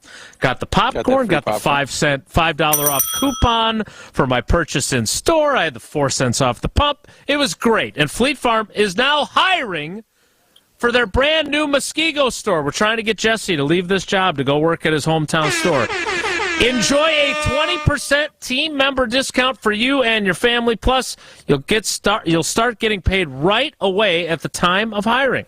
So stop by for open interviews all day, every day at the new Muskego store. And you can also get everything you need to close out your summer and head into Labor Day at Fleet Farm. You'll get deals on grills, patio goods, fall yard care, and so much more. I saw they had a bunch of their patio stuff on sale when I was in there, so check that out. Find everything you need for everyday life at Fleet Farm, proudly serving the Midwest since 1955. All right, no more wave talk. We will talk about what happened on the field, not in the stands, of the Packers' preseason-ending victory over the Seattle Seahawks and Jordan Love's performance as well. That's straight ahead. Stick around. Peace. On air, online, and on demand. Get all your favorite ESPN Wisconsin content anywhere you get your podcast for free. The new Wisconsin On Demand. It's free, it's everywhere, and it's for you. What does summer sound like in a new Chevy? Find the best way to the ballpark with the Chevy Equinox navigation system. Load up the kayaks with room to spare in the spacious Chevy Trailblazer with 60/40 split folding rear seats. Haul out the camper and spend a night roasting marshmallows with the Chevy Silverado. Or feel the roar of the crowd and bring the whole crew along in the Chevy Traverse with seating for up to 8. So what are you waiting for? This summer, happiness is a new Chevy. Visit WisconsinDriveChevy.com. Traverse seating up to 8 standard and LS available on LT with second row bench seat, RS Premier and High Country seat 7. ESPN Wisconsin's Mark Tausch here for my friends at Kohler Services. Treat yourself to a new shower this summer. Kohler Services is a local end-to-end bath and shower design and remodel service brought to you by Kohler, a family-owned in Wisconsin for 150 years. Kohler is the only manufacturer offering fast, professional installation and care for life. Start enjoying your bath or shower right now with a special offer. Visit kswisconsin.com to request your free quote and tell them that I sent you over. Again, that's kswisconsin.com. Juniper Pools is kicking off football season in a big way this year. Purchase a spa between July 29th and August 31st, and you win when our team wins. If the green and gold win the big game, you'll receive your hot tub purchase for free. If they win the division, you get $1,000 back, and if they make the wild card playoff game, you score a $250 in-store gift card. For complete promotional terms and conditions, visit poolpeople.com. Get ready to relax and back the green and gold this season with Juniper Pools on West Wisconsin Avenue by Costco in Appleton. It's time for the Milwaukee Baseball Report on 94.5 ESPN. Brought to you by National Liquor Mart at 16th and National in Milwaukee. Packed with the best beer, liquor, seltzer, and spring deals in town. Open 9 a.m. to 9 p.m. daily, where your satisfaction is their plan of action. A Wild won in Milwaukee on Sunday, capping off another series sweep for the Crew, who finish off the weekend on an 8-game winning streak. The finale against the Padres featuring a back-and-forth game that was eventually broken open. 3-2 coming. Line drive, shallow left, base hit. 2-run score, streaking for third Adames. Put another quarter in the merry-go-round. A 7-run 6th inning for the Brewers. Can is 2 for 2 in the inning. A huge series now coming up for the Crew as they start the week in Chicago to take on the Cubs, who they enter the series with a 4-game lead over. This has been the Milwaukee Baseball Report on 94.5 ESPN. Brought to you by National Liquor Mart. Brian, why are you stacking books on the floor? I want to stand while I work. Standing desks are all the rage these days. Well, it's a good thing that these desks move up and down. You did know that, right? What? They do? Yeah. We're not messing around here. This is great. Now, only if I had a chair to swivel around in. Do you just not pay attention to everybody else's desks? Well, no wonder I'm not getting much done these days. Coakley Brothers and Brothers Interiors, the official moving and furniture provider of GKB Milwaukee. Everyone's gearing up for the start of the new football season for the green and gold. The anticipation is so hot it's almost melting away. And we've got your chance to see how Gouda, the new first-string QB under center, is live and in person thanks to Mars Cheese Castle. It's the Munsters of the Midway against the classic Cheeseheads in the first game of the new season. You won't believe how cheesy entering this great contest is. So fondue yourself a favor and head to Mars Cheese Castle in Kenosha now and enter to win big by scanning the QR code inside the store. Fill out the form and you're entered for the chance at a pair of tickets. Fed up with these cheese puns yet? Yes, it's true. This is not show average contest, but you cheddar hurry. You only have until September 5th to get up off your derriere to make a trip to Mars Cheese Castle in Kenosha right off the highway. Make plans to enter for this Gruyere-indeed good time. Only one fan can be crowned the Big Cheese and win these tickets, and the winner could be you. Visit ESPNWisconsinContest.com for official contest rules. Wilde and Tausch is presented by Tito's Handmade Vodka, America's original craft vodka produced in Austin, Texas, and naturally gluten-free. Tito's Handmade Vodka.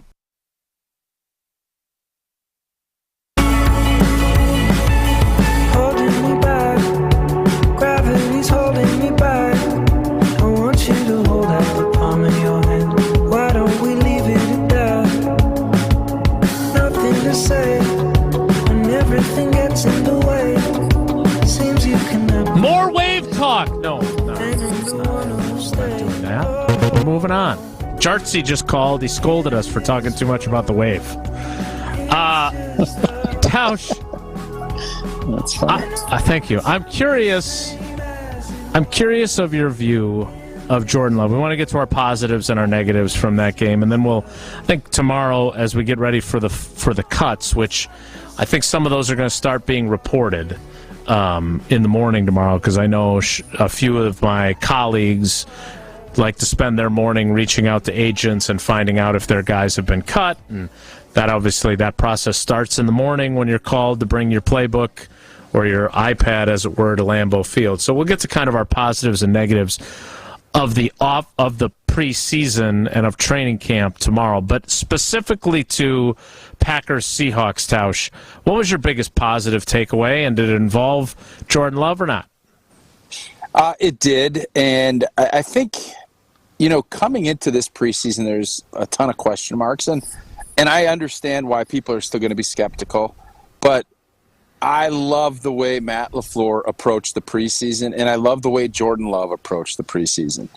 So he continued to show complete command and control of the offense, where to go with the football. How many times – I saw a stat, and I sent this over to you, that one of your buddies tweeted out about the hits, how many hits he took, and how the O-line did. And that, by the way – that's a quarterback stat. It's an O-line stat, but that's a quarterback stat. That's a scheme stat. And the fact that the ball continued to come out on time, that was always the thing that we looked at with Aaron Rodgers and said, I love that he extends plays, but when everything is going well, 5-step drop, back foot hits the ground, ball comes out because you know where you're going with it. And that's how you establish rhythm. That's how you establish confidence with your O-line, is that things don't get off kilter all the time. And then Jordan, really what I liked most and my biggest positive was what he was able to do with his feet. Extending plays and picking up first downs, getting some good rushing yardage. I don't know what his rushing yard stats were on the day. 3 for 21. It just showed you.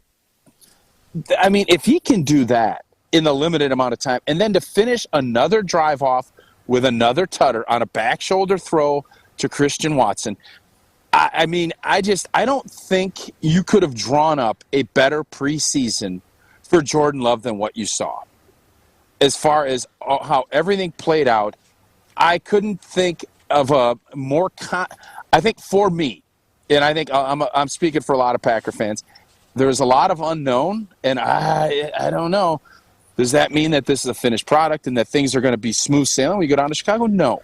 But my confidence meter in Jordan Love ricocheted up substantially with what I saw throughout the preseason. And I thought Saturday, wave or no, I thought Saturday was another indicator of how in command and how this is now his football team. It wasn't handed to him. I think he is definitely in position to have a ton of success this season. I don't know how your confidence meter wouldn't be higher because of him and what you saw from him. I do want to ask, how do we factor in, and I know people are going to get mad when I say this, Pete Carroll played one defensive starter.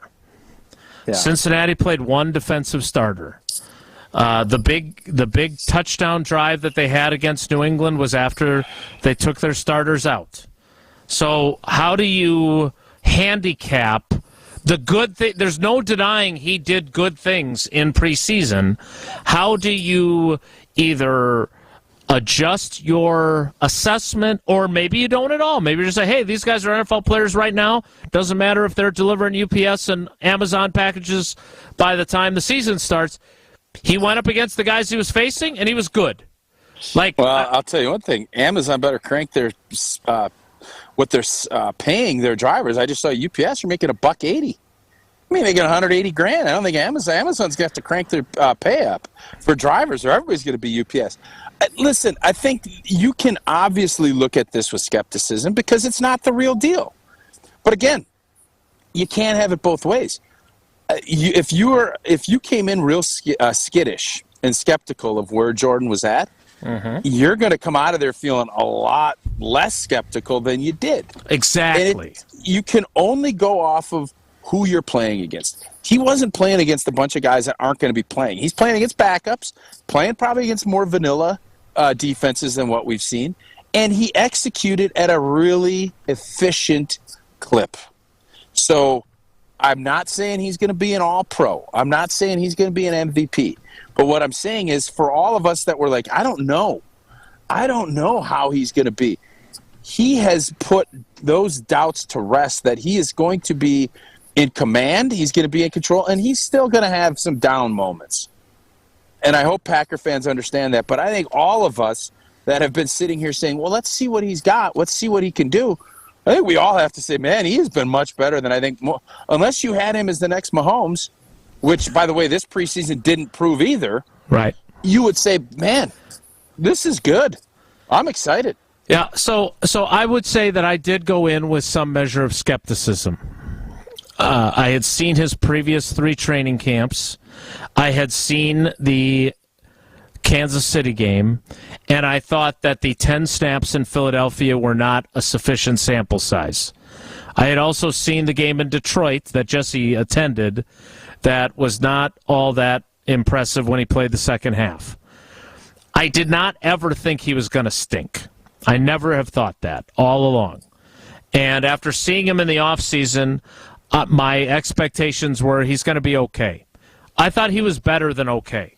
I thought he was good in preseason. And I was walking back from one of the last practices with somebody who works for the team, and I said, I was really encouraged by him this training camp. I really was.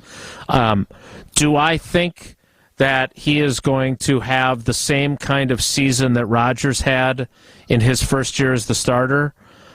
I don't. I think there are going to be some significant growing pains that Goody has chosen to take on by having all these young guys around him. I do think those could be mitigated by veteran players being in the mix on offense, and that is not the case. But I do think that Goody's reasoning is sound long-term, that you get through these together, and then you could be really good once you're all through your growing phases, okay? But I do think that this is going to be a little tougher, and I do think that there is a little bit, and I don't want to call it false confidence, because I don't think that's what Jordan has, but I think there is a portion of the fan base that has a higher level of confidence than is probably warranted. And I think there's going to be some times that maybe it doesn't shake your confidence in him, but you're going to say, okay, I thought there'd be fewer growing pains than there have been in the games that count. That's what I think is going to happen. I still think Jason, he's going to be good long term. Yeah, not great. So let me ask you this. Would you expect Jordan Love to have a better season than what Aaron Rodgers had last year with a broken thumb and with everything else? Is that a fair expectation for you? I really want to know how many picks he's going to throw and how many of them are 12 picks is a lot. In today's day and age in NFL football, 12 is a lot of picks. I agree. And so if he throws 12 or fewer, then I think that's a win. Because, again, I don't think that if he throws 15 picks, I don't think it's going to be 15 picks all because he's a first-year starter and he screwed up. I think there are going to be plays where, Malik Heath is going to be their 4th receiver.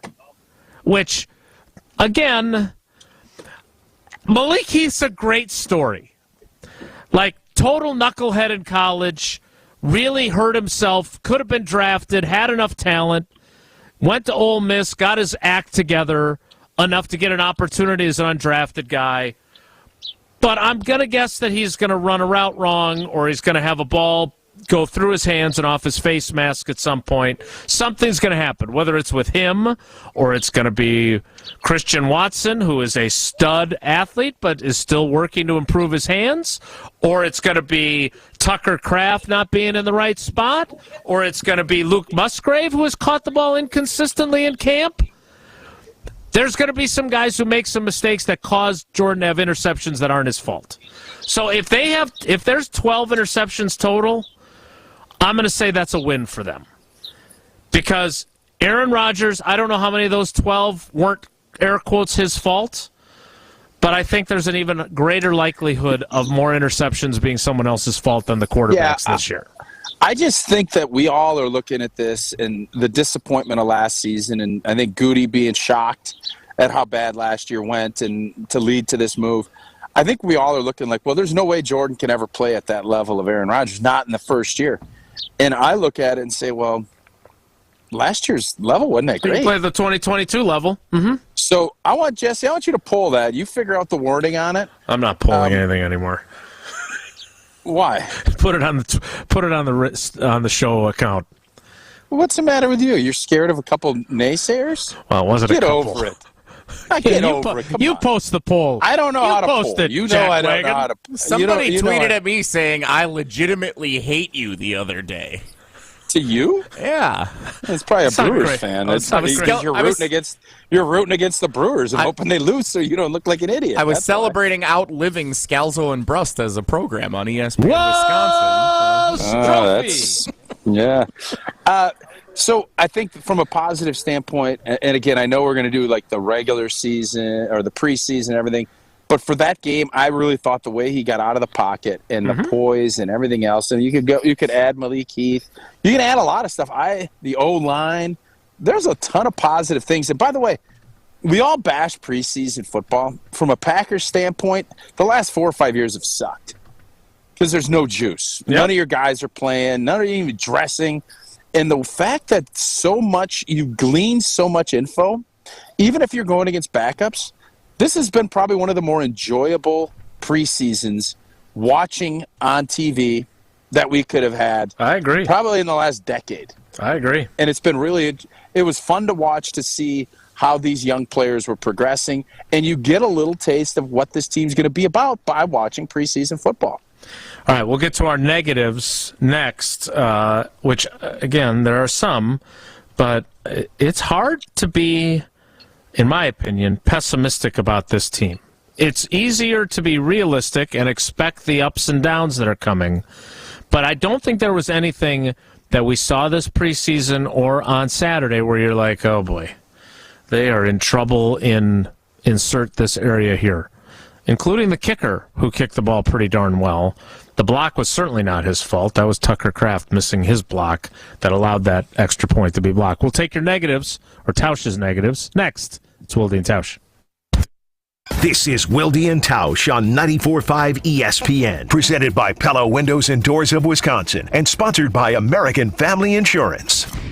From the tee box to the green and everything golf-related in between. Same thing with Xander and Cantley. Like those four, because you know you're just going to pair them together. Like those four are safe on this Ryder Cup team. They're safe in 2 years on that Ryder Cup team. On the tee with Gabe Neitzel and Stephen Watson. Like JT and Spieth are still your horses. Like they are still your first team out. On the tee with Gabe and Stephen, presented by Wisconsin Golf Trips. Mondays at 6 on 94.5 ESPN.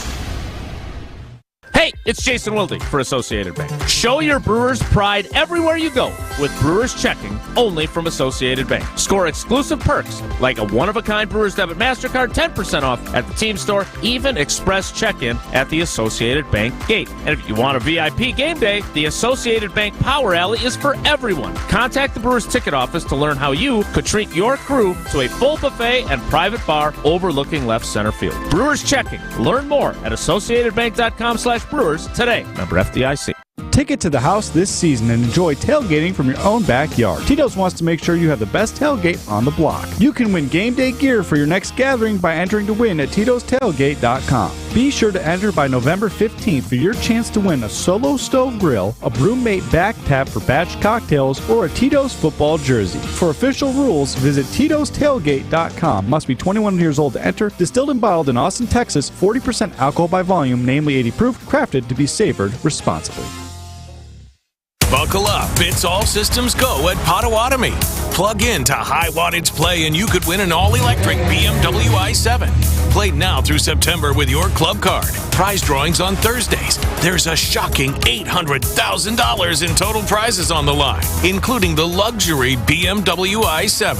It's time to electrify your drive. Only at Potawatomi Casino Hotel. More info at paysbig.com/BMW. Must be 21 years old and a club member to play. It's a city from a fairy tale on the Mediterranean Sea. Netanya, the city of diamonds.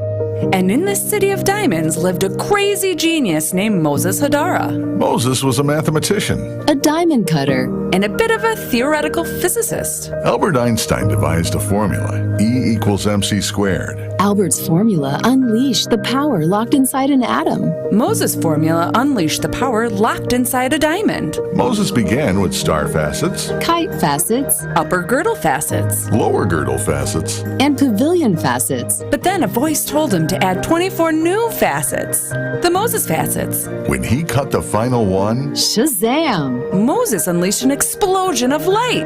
that dazzling diamond is known today as the Kessler 81. See it for yourself. See it for yourself. See it for yourself. At Kessler's. To find the Kesslers nearest you, visit KesslersDiamonds.com. Meals from those years are hard to forget. It was all white bread and whole milk, hamburger casseroles and quiche Lorraines, all with a side of cigarettes. We ate salads as desserts. We knew a party was classy if it had a cheese log, and we never missed an after-dinner smoke. It didn't matter if we were in our dining rooms, a burger joint, or the ritziest of restaurants. There'd be an ashtray on every table, and that very particular flavor in every meal. We smoked for breakfast, lunch, and dinner. It's amazing that our food could taste like anything else. If that was you then, get your lungs screened now. Surviving lung cancer starts with a scan. Learn more at screenyourlungs.org. This PSA was made possible by industry funding and guidance from lung cancer patient groups. You're listening to Wilde and Tausch on 94.5 ESPN. Presented by Pella Windows and Doors of Wisconsin. Call Gina Della from Pella at 855-PELLA-WI or visit online at PellaWI.com/radio.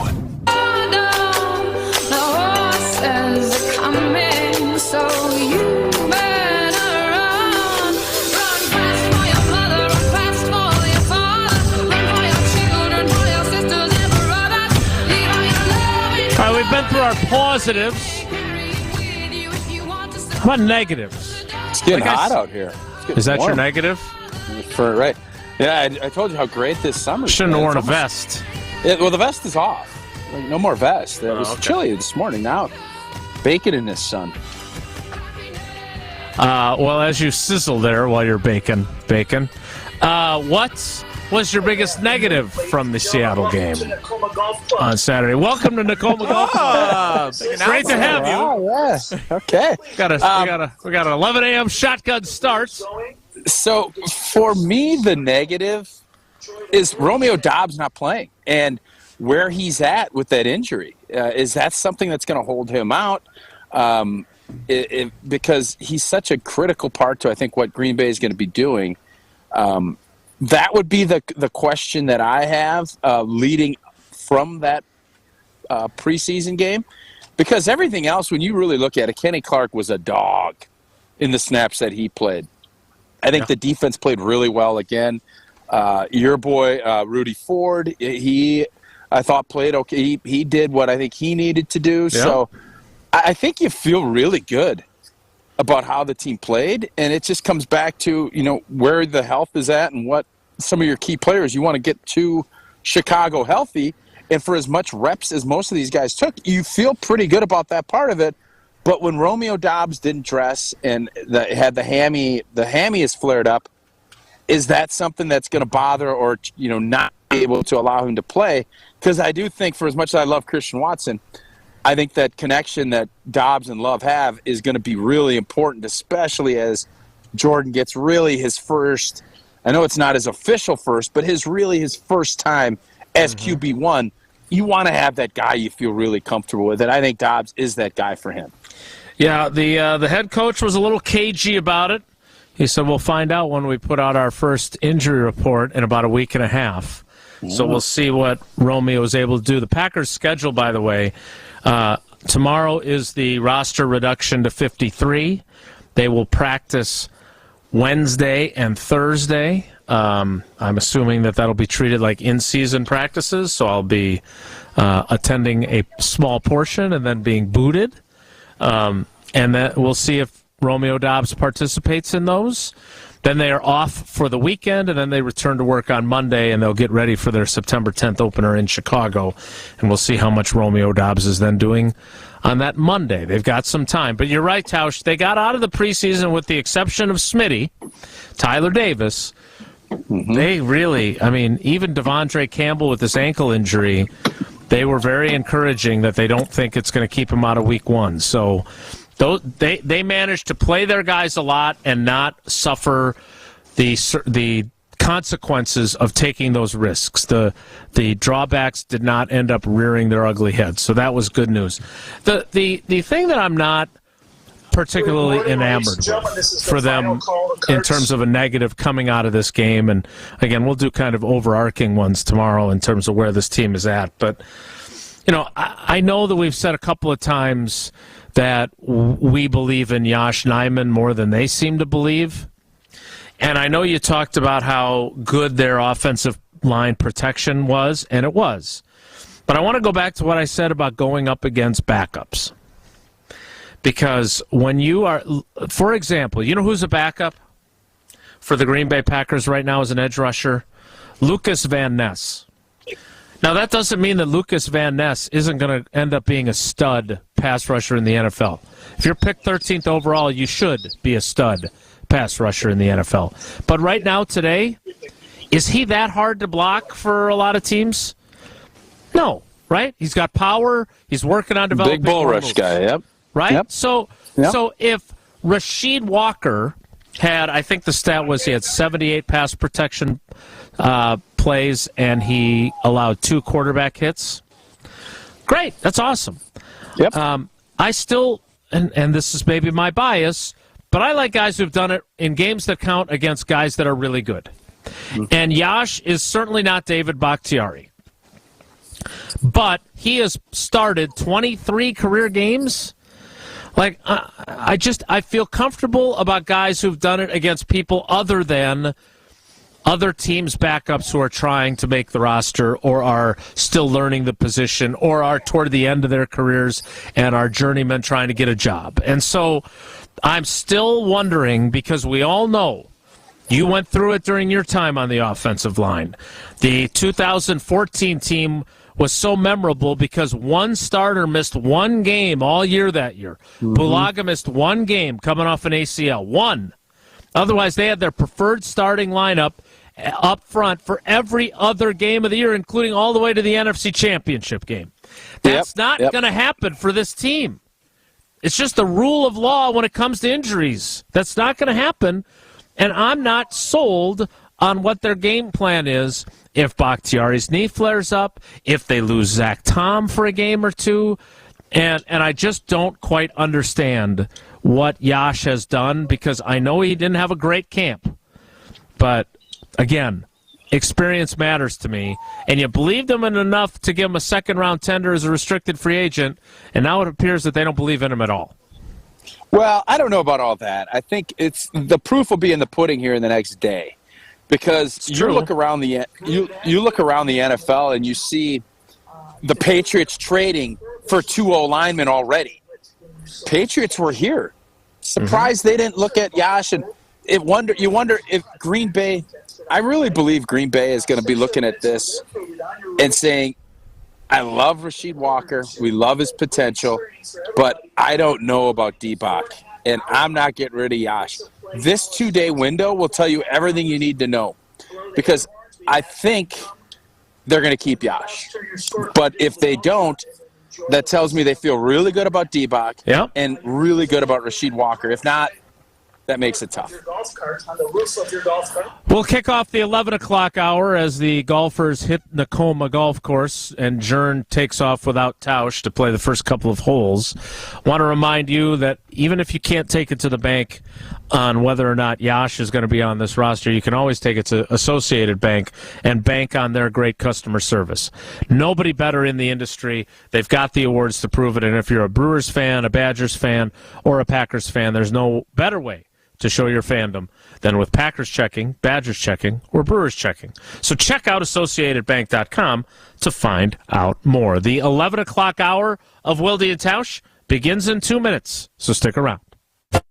Juniper Pools is kicking off football season in a big way this year. Purchase a spa between July 29th and August 31st, and you win when our team wins. If the green and gold win the big game, you'll receive your hot tub purchase for free. If they win the division, you get $1,000 back, and if they make the wild card playoff game, you score a $250 in-store gift card. For complete promotional terms and conditions, visit poolpeople.com. Get ready to relax and back the green and gold this season with Juniper Pools on West Wisconsin Avenue by Costco in Appleton.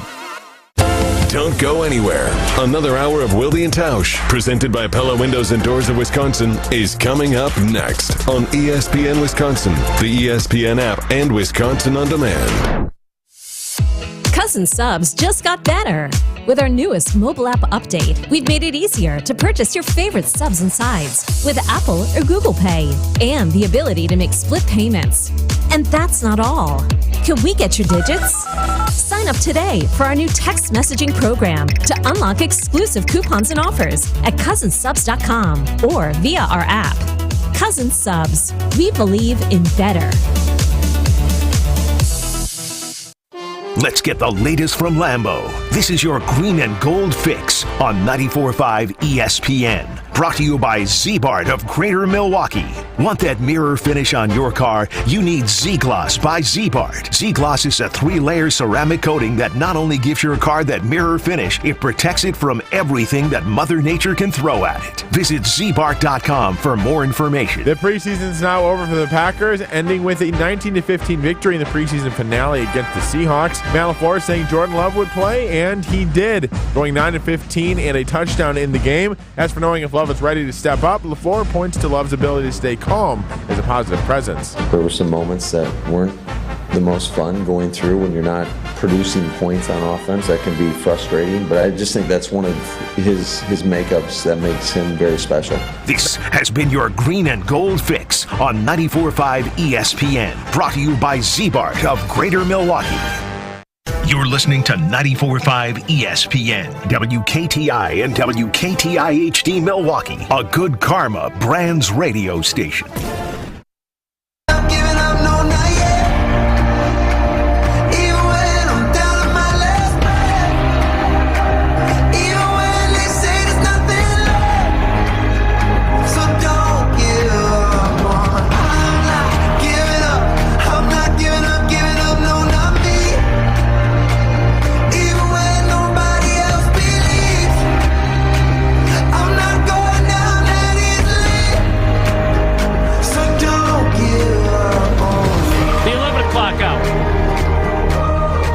Tausch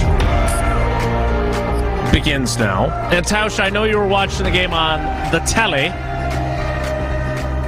and you saw the interview that Goody did with the Packers TV network before the game. And he was asked, I don't think the interviewer actually used the word rebuilding. He kind of tiptoed around it. And then Goody said, no rebuild. We're here to win games. Yep.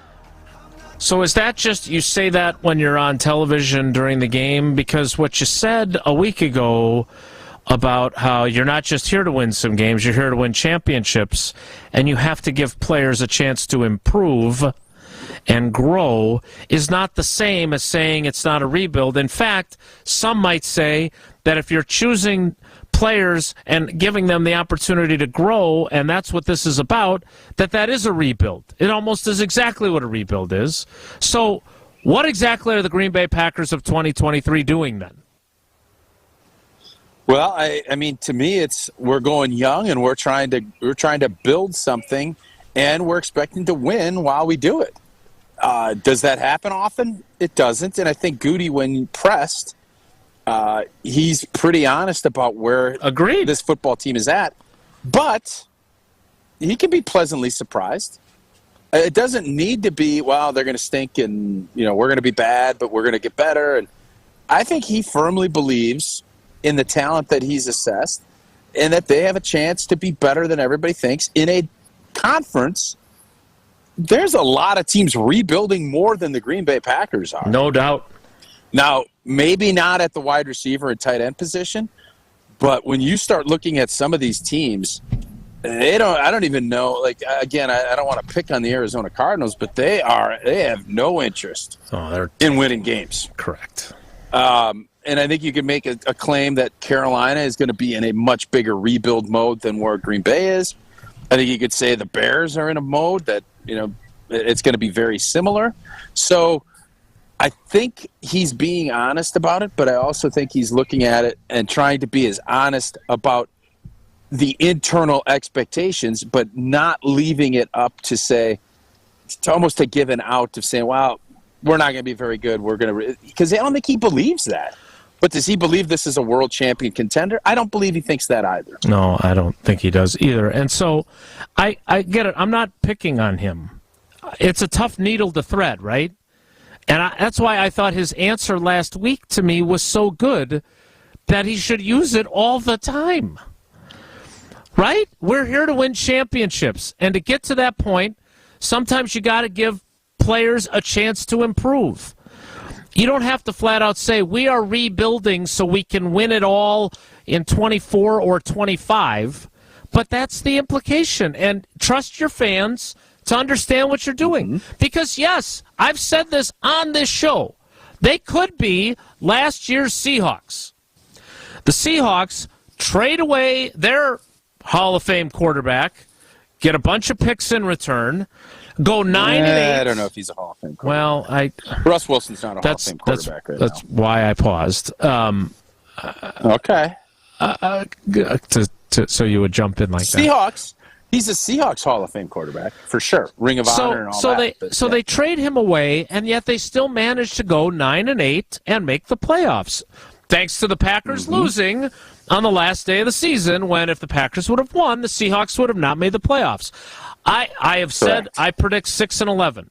But I can see a path to 9-8 and sneaking in the playoffs. And I would argue that if that happens, this season is a raging success. Because then, not only do you get the experience of winning, and you get to go through the growing pains, but on top of all that, you get to play in a playoff game. And with all the youth. Right, and that is incredibly valuable. So next year, when you're in a playoff game, you've already been in one. Yeah, I mean, listen, if this team makes the playoffs under the circumstances and the youth that they have, you're right, raging success. I don't think any Packer fan would disagree, especially with the miserable season that the team put together last year. So that I don't think is up for debate. This idea that Goody and LaFleur and all of these highly competitive people are just mailing in this season, if that's what you think, you're really wrong. But people are also very realistic. And I think if you don't have people in those positions that it would remain, and it's not to the same extent, but it's always one of my favorite stories, is when Barry Alvarez gets to Wisconsin and you have a bunch of seniors that are excited. You have a new coach, and they get up and say, I don't remember which player, and I don't know if I'd say his name even if I did, got up in front of the team and said, if you don't think we can win the Big Ten, get out of this room. And Barry immediately was like, whoa, we ain't winning the Big Ten. Like, don't be delusional either. It's, you have to make sure you're shooting straight with your players. And with where this team's at youth-wise, there's going to be more growing pains than what we've seen. Right. And I think Brian Gutekunst, I think, has done a pretty good job of not giving you no, we're going to stink and let's just build. They've been very honest about where they're at, what their expectations are, but I think firmly in that locker room, believing and selling to their players, you know what? Nobody thinks we can do jack. We've had so many of these veterans, most of them aren't here anymore, but that have never had this experience. And that's why the David Bakhtiaris, the Devontae Campbell, some of these players that have been around, they don't even really know what to say or do because it's so foreign to them that they're in a position that they don't have it. But if Jordan Love is better than people expect, and this defense with all these first-round picks, I don't think anyone that is looking at this saying this team can't make the playoffs or be shocked. I'm not going to be shocked if they make the playoffs. I'll be pleasantly surprised. Right. Are you entertaining, or do you just not think this way, the possibility of it going the other way. Because we did last week the ceiling and the floor, and Domofsky had 7 as the floor and 10 as the ceiling, and I'm 6 and 9, so I'm literally the same gap, just one fewer. I don't see. Unless, you don't even have them playing 2 games. If they're only going 6 and 9, you got them skipping 2 games completely. No. 6 and 9 wins, ceiling and floor. Try to follow along over there. Now I did. Now, do you see a team that wins 4 games? Like, I am Mr. Realistic Expectations, and I'm starting to think that my prediction of 6 and 11 is the floor. Now, accuse me of getting carried away with what I saw in preseason, but I don't see. Again, I love this when you said it, and I hear it all the time now if you listen on ESPN Madison. I don't see them as a cellar-dwelling stink pot. I don't. Not in the conference they're in the division they're in. If they've got like 4 games left, and they've only got 2 or 3 wins, that I will be surprised by.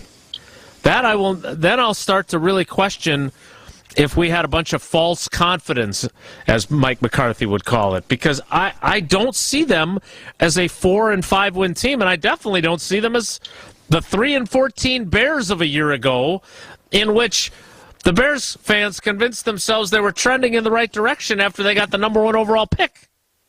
No, I mean, if this is what I've said all offseason, if this team only wins 2 or 3 games, you've had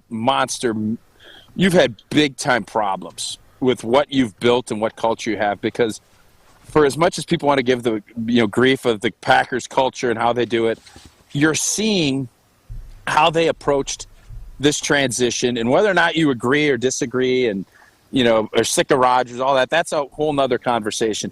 But they've put Jordan Love in a position to succeed. And how they've done that is by having a defense that you hope is going to be really good, a play caller that has an offense that is very quarterback friendly, and a really good O-line with a run game. When you have all of those things, you should win. You should be a, at worst, average NFL football team. If you can have all of that, you should be. If you have a bad O-line and your defense is spotty with not a ton of talent, you're going to struggle. Arizona. You can start looking at teams that have done it that way. But with this team, this was always, because you're so quarterback dependent, that's for consistency. You can catch lightning. You can get confidence. And especially with a 4th-year quarterback that people believe in. And I don't think that's false noise. I think you get caught up in the offseason when there's not much work, and Aaron Jones and A.J. Dillon, some of the veteran players, just spewing a bunch of positive things because that's what they have to do. I believe these guys believe in Jordan Love more than they did before preseason, too. I firmly believe that.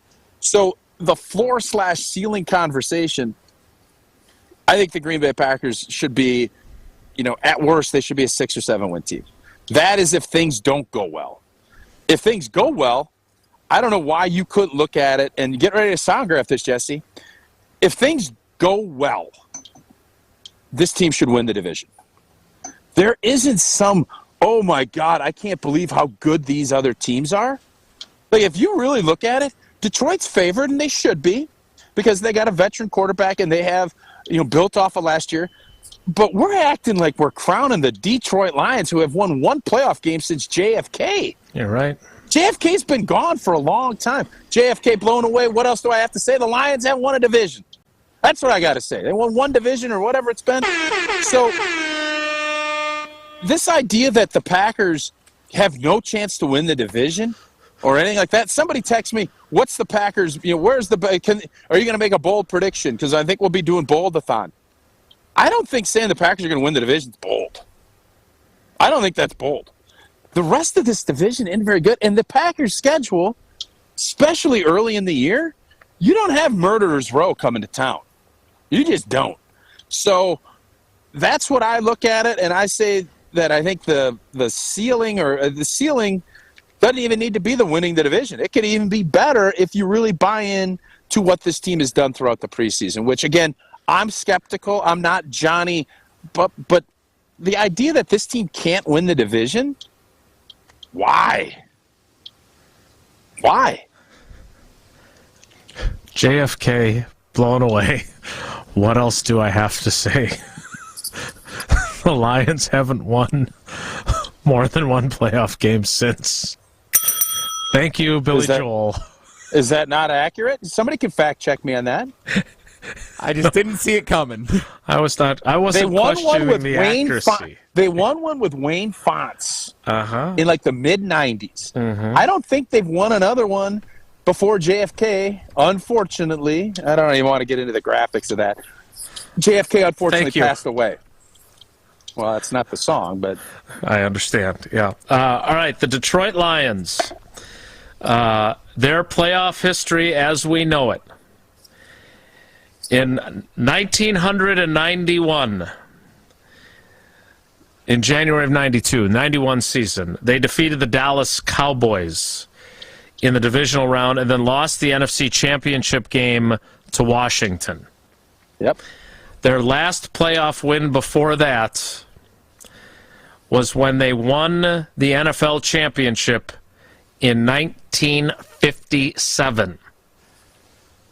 There you have it. And that's what we're all freaking out about, people. That organization with their history, and we're all just conceding to that? I'm not conceding.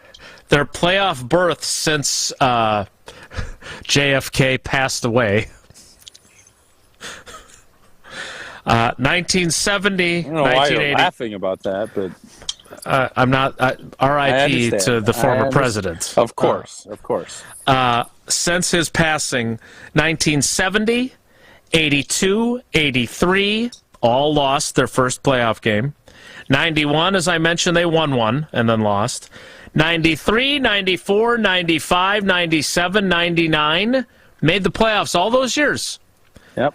And then lost.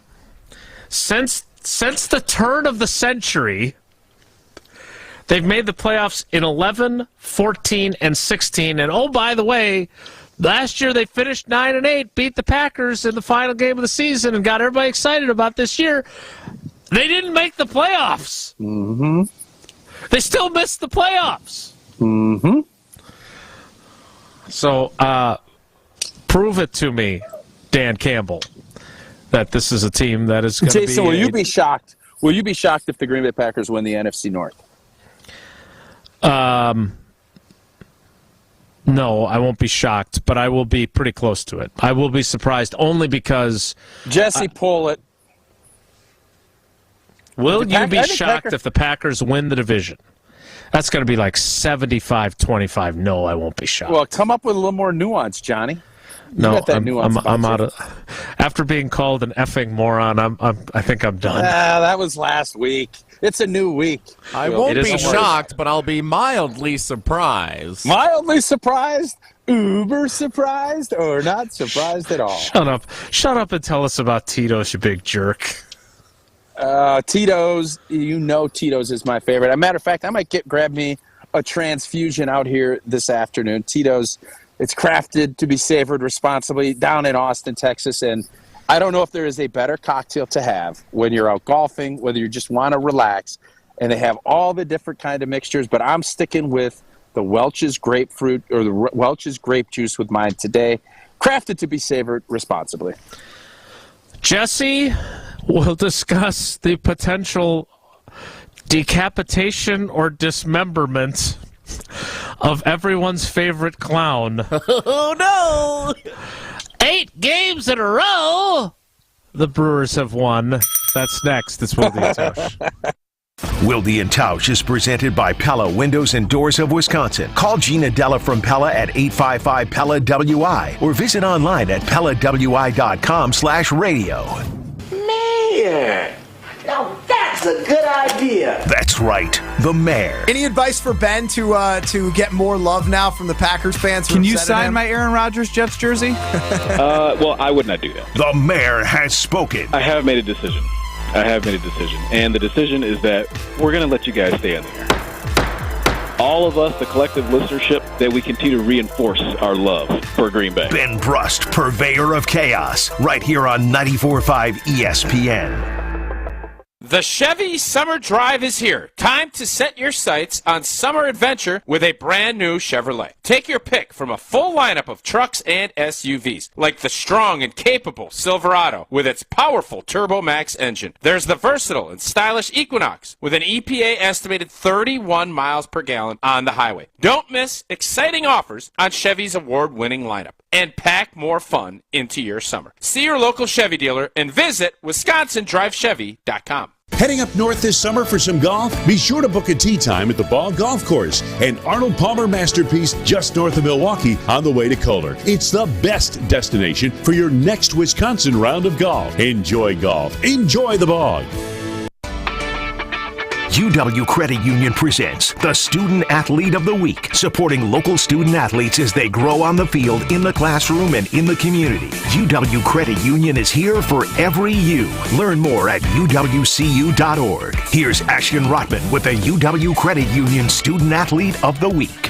This week's UW Credit Union Student Athlete of the Week is Greendale's Gabe Torres. The Panthers' senior wide receiver having an outstanding night in their 48-40 win over Alcorn in Week 2. In the game, Torres had 6 catches for a total of 148 yards, and to go along with it, the class of 2024 product got into the end zone 3 times. The win for Greendale was their first win of the season and a nice bounce-back victory following the season opener in which they fell 34-7 to Badger High School. Next up, Torres and the Panthers will take on Cudahy at home in a Thursday night contest. Fisco is always there for your auto body care. When accidents happen, Fisco Auto Body on Forest Home in Franklin is there when you need them. Got a broken mirror? They'll take care of it. Dented bumper? Scratch paint? Fisco Auto Body will take care of it. If there's any damage you need fixed, Fisco has you covered. Their expert workmanship is guaranteed for the life of your vehicle. So stop in for all of your auto bumps and dings. Once again, you know the line. That's Fisco. Oh, how great it would feel to have your 20-year-old knees, shoulders, hips, and back. You know, you don't think about your pains when you're in your 20s or 30s, but you wish you could get that body back when you're in your 60s. I think QC did that for me. For Patrick, here in Milwaukee, it started with a simple phone call to QC Kinetics. One day I was driving and I just heard the radio and I pulled over and took the number and I called them when I got home. Maybe that's you, and you're listening right now. Why wait? QC Kinetics Regenerative Treatments uses your body's own natural biologics to heal and restore damaged tissue without invasive surgery or harmful drugs. And as for the results, my knees are as good as they were when I was in my 20s. I'm really happy with what happened. For Patrick, it's like QC Kinetics turned back the clock. Now it's your turn. Call QC Kinetics today for your complimentary consultation. Call QC Kinetics, 414-285-3474. That's 414-285-3474. 414-285-3474. Right now, our country feels divided, but there's a place where people with different political views and life experiences are coming together through the power of conversation, and it feels good. Hear more at lovehasnolabels.com/one-small-step. A message from StoryCorps, Love Has No Labels, and the Ad Council. You're listening to Wilde and Tausch on 94.5 ESPN. Presented by Pella Windows and Doors of Wisconsin and sponsored by American Family Insurance.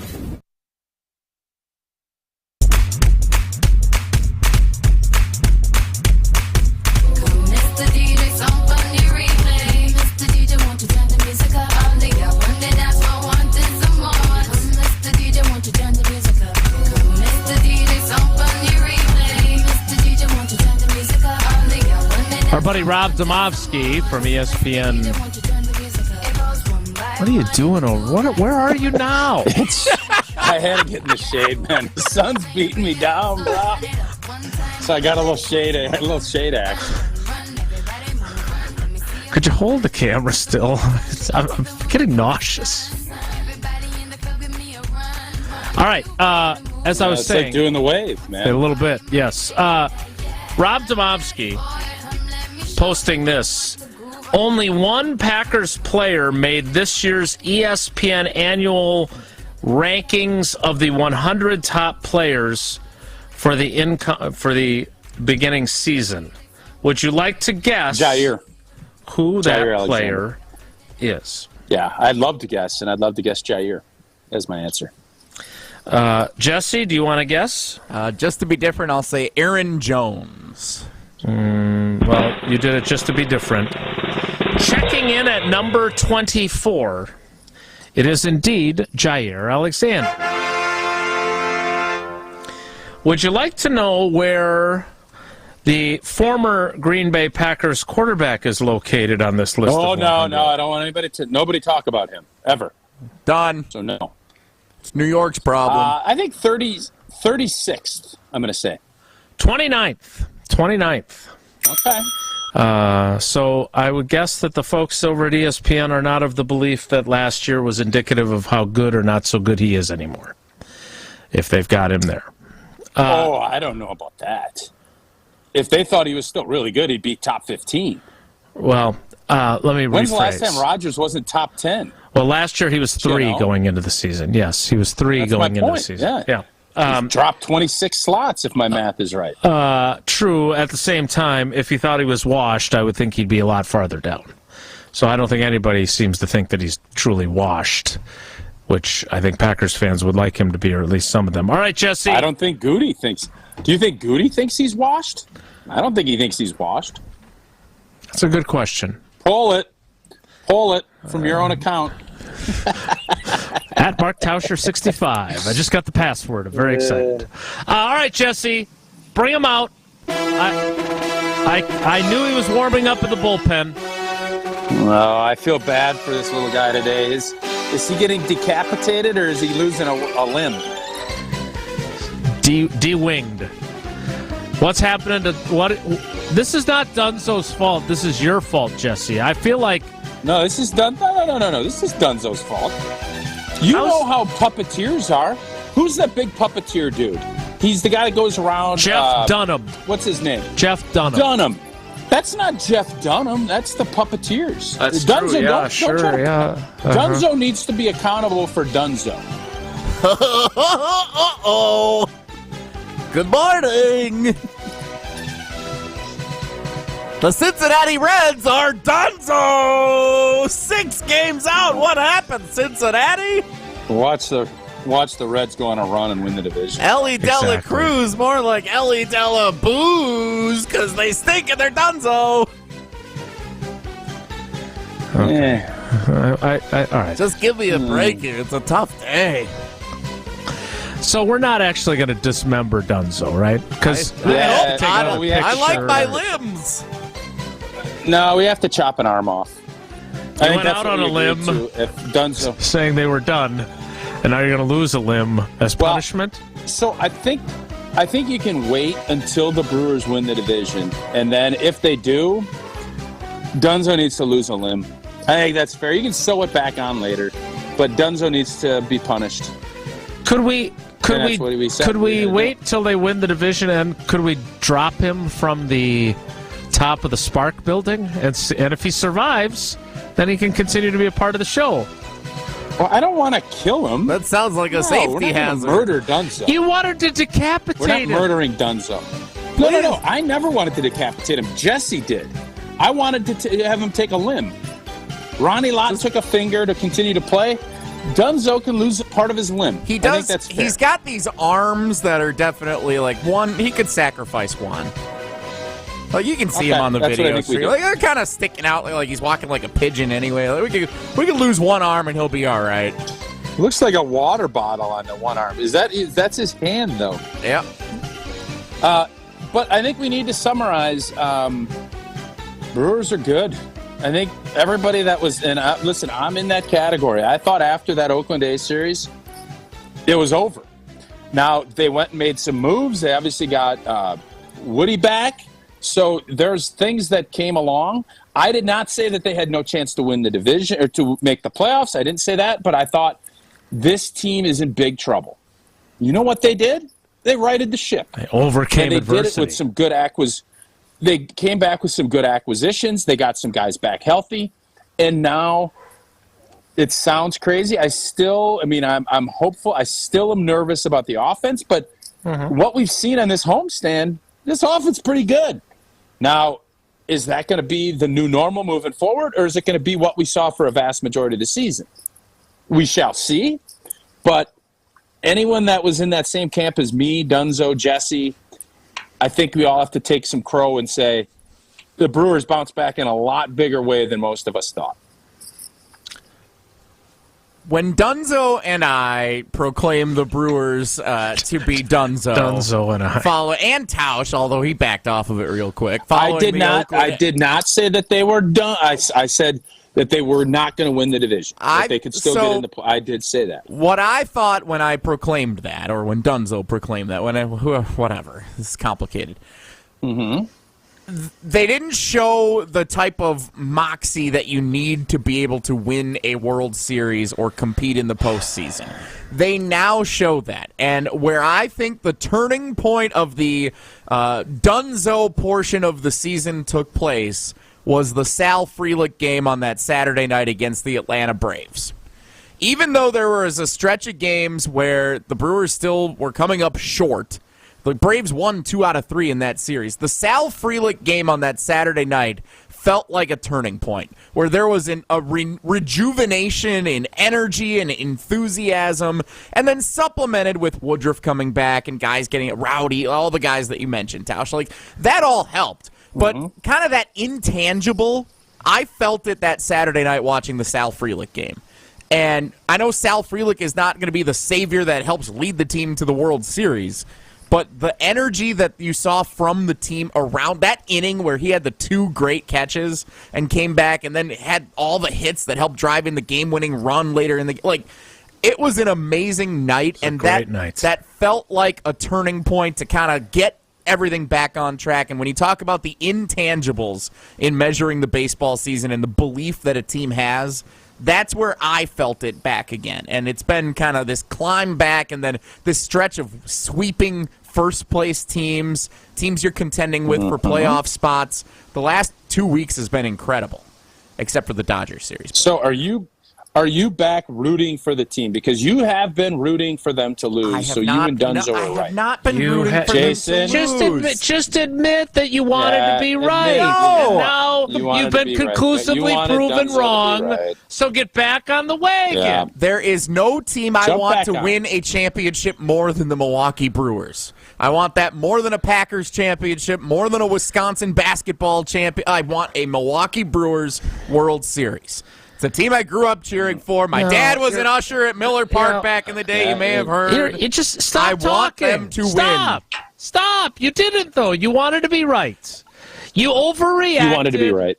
You overreacted to a series sweep at the hands of the worst team in baseball, and then you were stubborn and you wanted to be right about them, and now they have done so well to turn things around. Come back on board, man. Say just say it with me. I was wrong. I overreacted. I was wrong.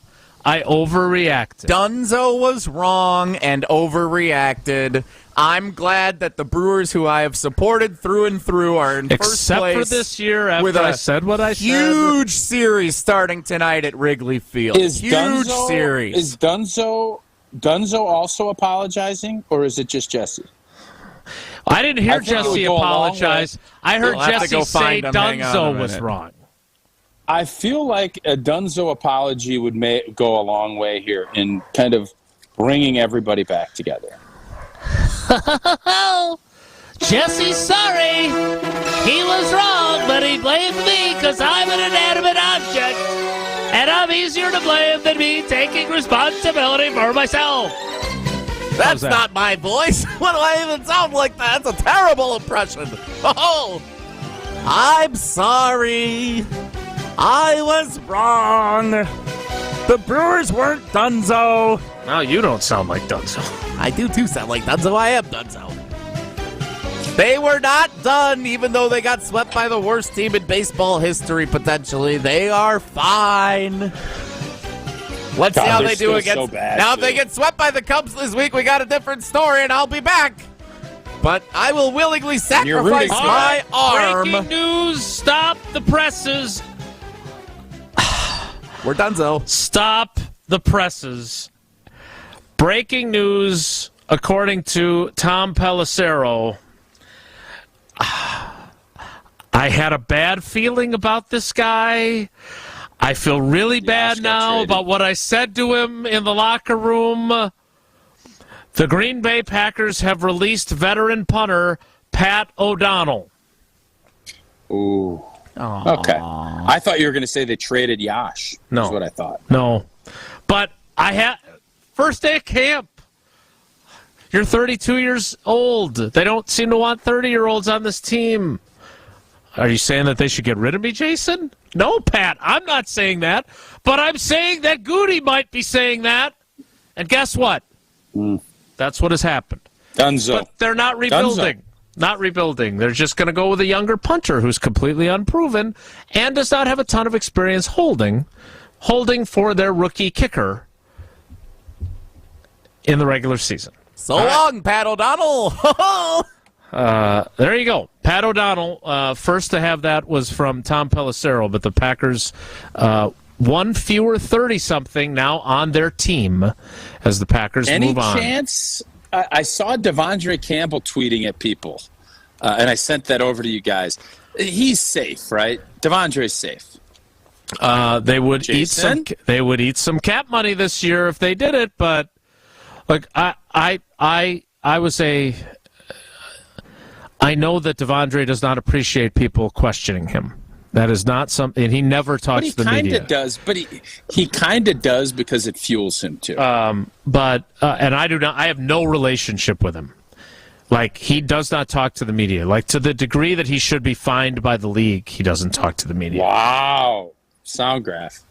I don't think that's worthy of that. But my point is, I would agree.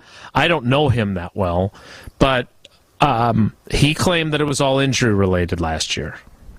He was a first-team All-Pro the year before that. I found myself wondering if a guy in his 8th season is first-team All-Pro, was that just lightning in a bottle? You heard me use that phrase a bunch. I have my same suspicion now. If he's healthy for the opener and he's ready to go, he did have some pretty big plays early in the season last year, so I'm not willing to completely write him off. But I would be surprised if he's the next 30-something to go. I'm not surprised at all by Pat O'Donnell. I had a feeling that this might happen, and clearly they thought Daniel Whelan kicked the ball sufficiently that they now want him to be their punter. All right, we need to get to Wonelli now that we've killed off Dunzo or dismembered him or whatever it is we did to him. And Jesse still didn't really admit that he was rooting against the Brewers this season now that he's back on the bandwagon until the Cubs sweep them, and then Jesse will be bragging again. We'll do Wonelli next. It's Wilde and Tausch.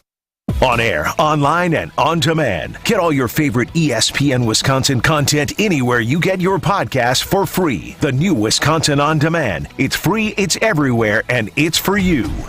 I'm coming. Hi, Mark Tauscher.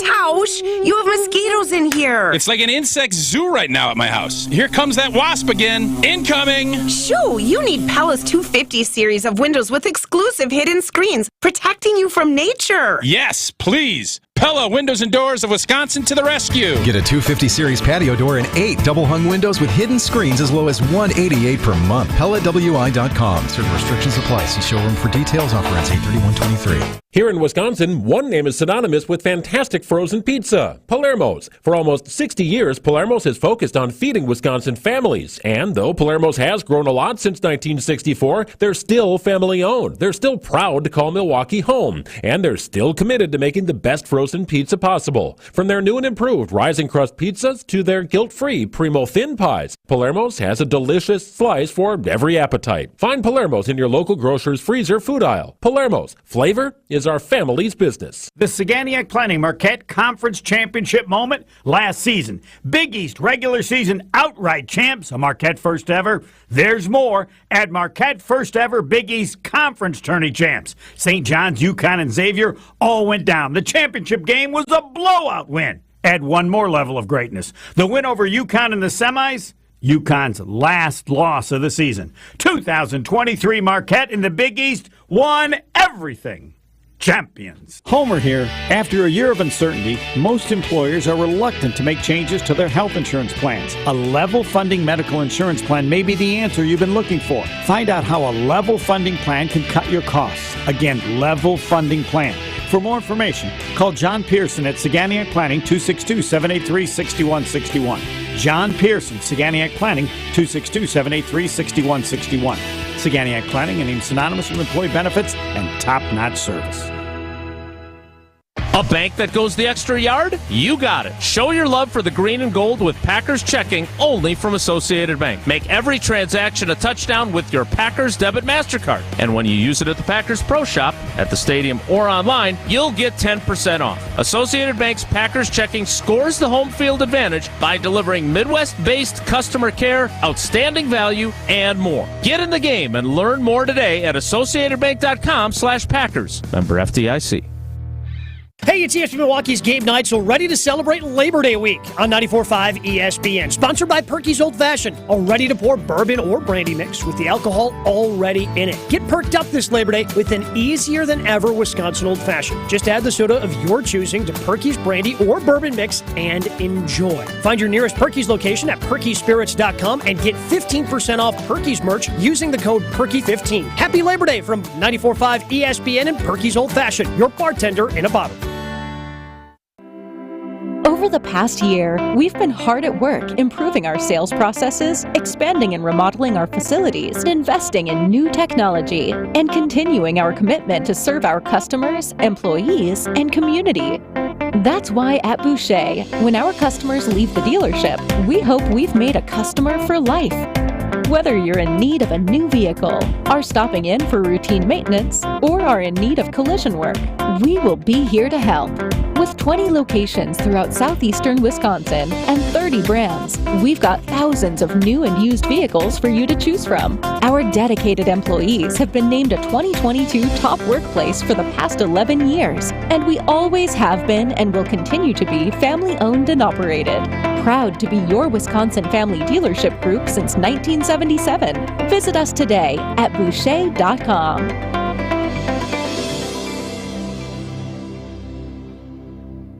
This is Wilde and Tausch on 94.5 ESPN. Sponsored by American Family Insurance. Insure carefully, dream fearlessly. Get a quote and find an agent at amfam.com.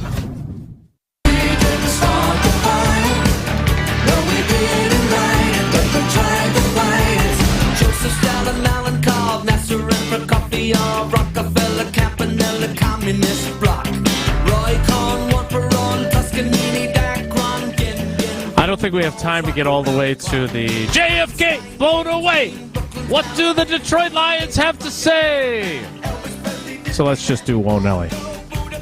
If the topic is good, the guys discuss. Just the other morning I had breakfast at Tracy Rocker's house. His mama brought out 15 flapjacks. He said, Mama, take back 5 of them flapjacks. I gotta stay hungry for the Crimson Tide. But if it's not, the show must go on. It's time for Whoa Nelly on Wilde and Tausch. All right, the big news over the weekend was sad news. Rest in peace, Bob Barker, age 99, which many people pointed out. What a run. He got closest to $1 without going over. 100, whatever. Yeah, that's. Oh, come on. Many people were. JFK passed away. I think Bob would have liked that tweet. I think he would have enjoyed that. Okay. So we lost Alex Trebek a couple of years ago. Now we lose Bob Barker. Tausch, many called him the voice of the sick day for kids growing up, and he was for me. Whenever you were sick home from school, Price is Right was on at 10 o'clock no matter what.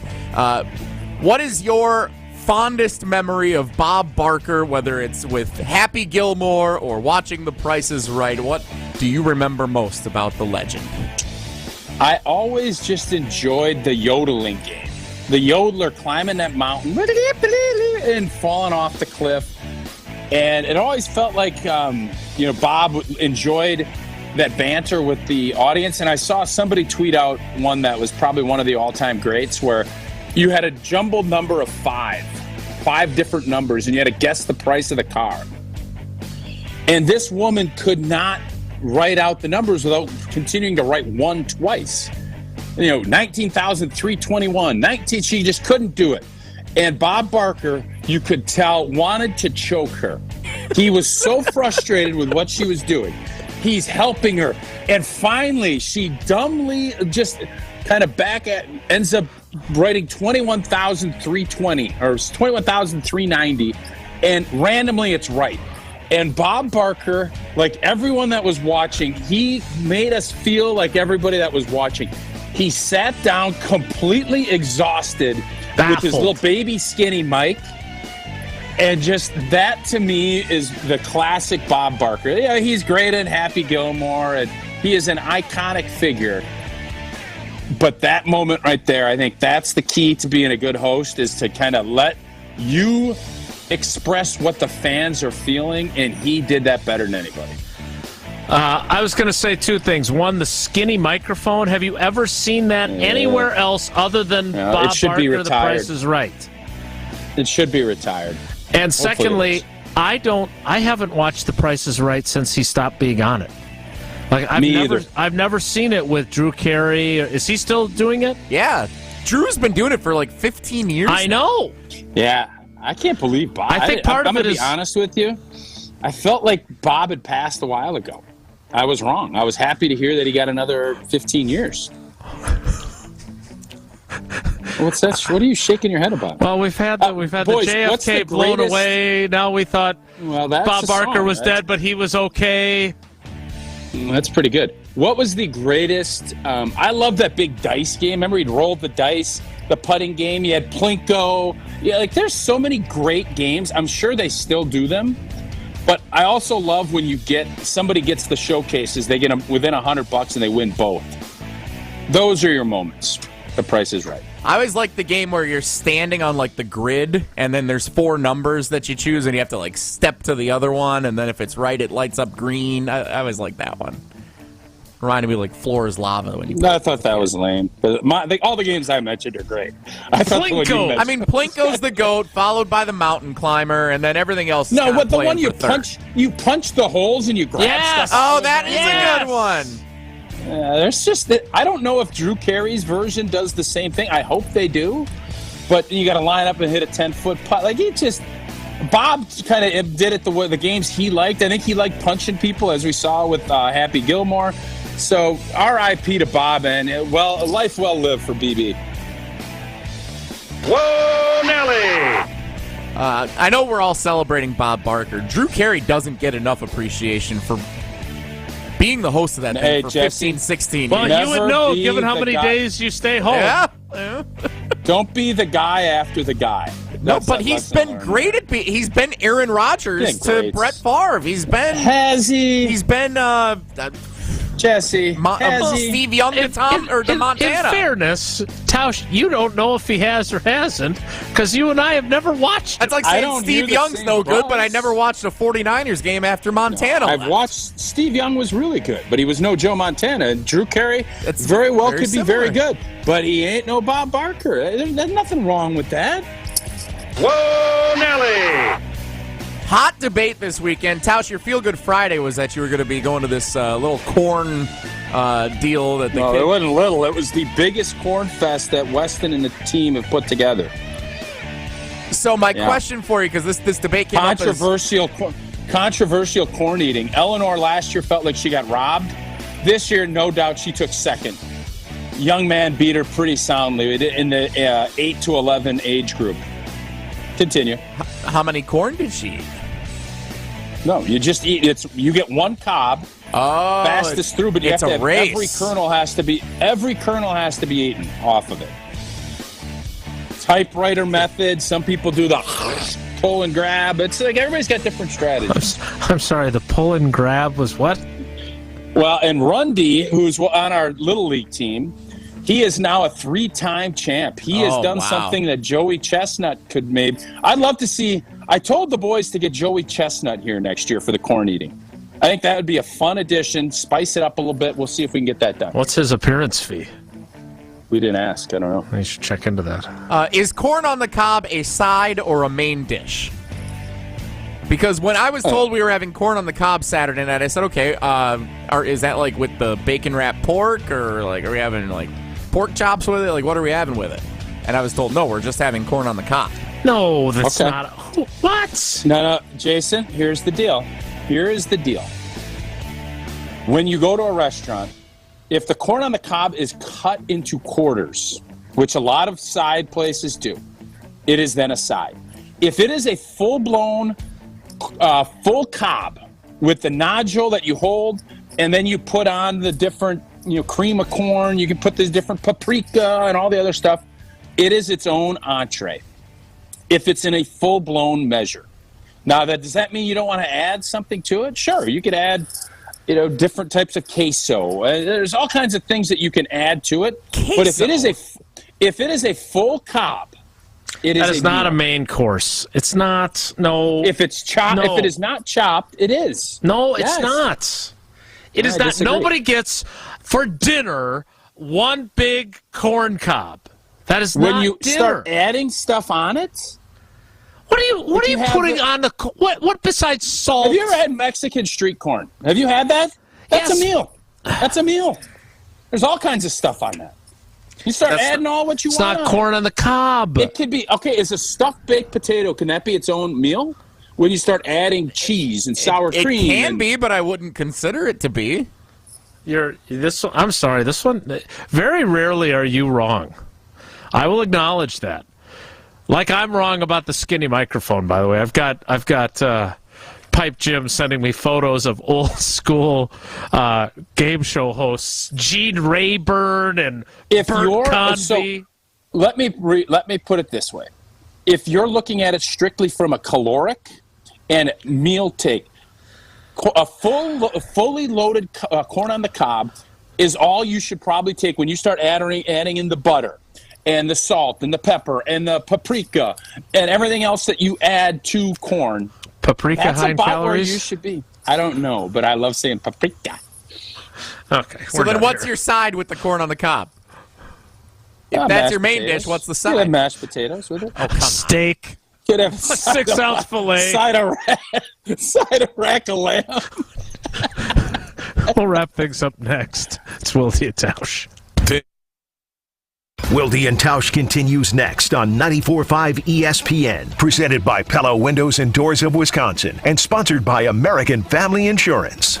Relive some of the most memorable green and gold moments all season long. Every Wednesday, get to the ESPN Milwaukee YouTube page for Repackables with Gabe Neitzel. Take a breather. It didn't seem like there was that much of a drop-off. Everybody was good. Gabe and special guests rewatch and break down select games all leading up to the regular season. It was one of those games that you knew as a player in that locker room we were going to. It's Repackables with Gabe Neitzel, only on ESPN Milwaukee's YouTube page. And ESPN Radio Extra Point with Teron Davenport. I could definitely see Dak being unhappy about this or not pleased, because here it is, I'm supposed to be the guy. Right. And you're bringing in someone else who has that first-round sticker, that top 5 pick sticker on him. You're bringing him in. What does this say? And then knowing that in 2 years, now in 2 years, there's a way to have a split and it be somewhat reasonable. And then go figure, in those 2 years, they can exercise that option, the 5th-year option on Trey Lance. So you have to wonder, is this something that you guys are doing, knowing that we're discussing some things about an extension? Are you doing this as leverage against me, as insurance in case we can't hammer a deal out? That's what I would be wondering if I was Dak. Some days I cover up because of my moderate to severe plaque psoriasis. Now I'm hitting the road with clearer skin thanks to Skyrizi, Risankism of Riza, a prescription-only 150 milligram injection for adults who are candidates for systemic or phototherapy. With Skyrizi, 3 out of 4 people achieved 90% clearer skin at 4 months. And Skyrizi is just 4 doses a year after 2 starter doses. Don't use if allergic to Skyrizi. Serious allergic reactions and an increased risk of infections or a lower ability to fight them may occur. Before treatment, your doctor should check for infection and tuberculosis. Tell your doctor if you have an infection or symptoms such as fever, sweats, chills, muscle aches, or cough, or if you plan to or recently received a vaccine. Thanks to Skyrizi, there's nothing on my skin, and that means everything. your doctor today about Skyrizi, the #1 dermatologist-prescribed biologic in psoriasis, and visit skyrizi.com or call 1-866-SKY-RIZZI to learn more. The Bog in Saukville is Ozaukee County's best golf experience. 18 championship holes designed by the legendary golfer Arnold Palmer, settled amongst 250 acres of beautiful private land. The Bog caters to golfers of all skill levels, offering a golf experience unlike any other. Come enjoy the finest golf greens in Wisconsin, and after your round, enjoy a bite to eat in our restaurant or out on our new patio bar overlooking the 18th green. It's time to golf, Wisconsin. It's time to enjoy the Bog. To be labeled as bourbon, a whiskey must be distilled from a mash that is at least 51% made of this grain. What is corn? Correct. I'll take liquor for 800. A cocktail of rum, grapefruit juice, lime juice, simple syrup, and maraschino liqueur is a daiquiri named for this American author. Who is Ernest Hemingway? Correct again, Marie. You're on a roll. Liquor for 1,000, Ken. Taking a shot of whiskey and immediately chugging a beer is a quote-unquote recipe for this drink, named because it was once served to workers ending their shifts. What is a Boilermaker? Unbelievable. Tell us, how do you know so much? Well, Ken, I am from Discount Liquor, where we have an encyclopedia-like knowledge of all things alcohol. We've been a family-owned and operated business since 1960, and we've all grown up with alcohol as a second language. Our business has literally served multiple generations of Wisconsinites. In Milwaukee, on 51st and Oklahoma, and in downtown Waukesha, on Main and Barstow. Discount Liquor. You're listening to Wilde and Tausch on 94.5 ESPN. Missed any of the show? Find us on Wisconsin On Demand wherever you get your podcasts. It's free, it's everywhere, and it's for you.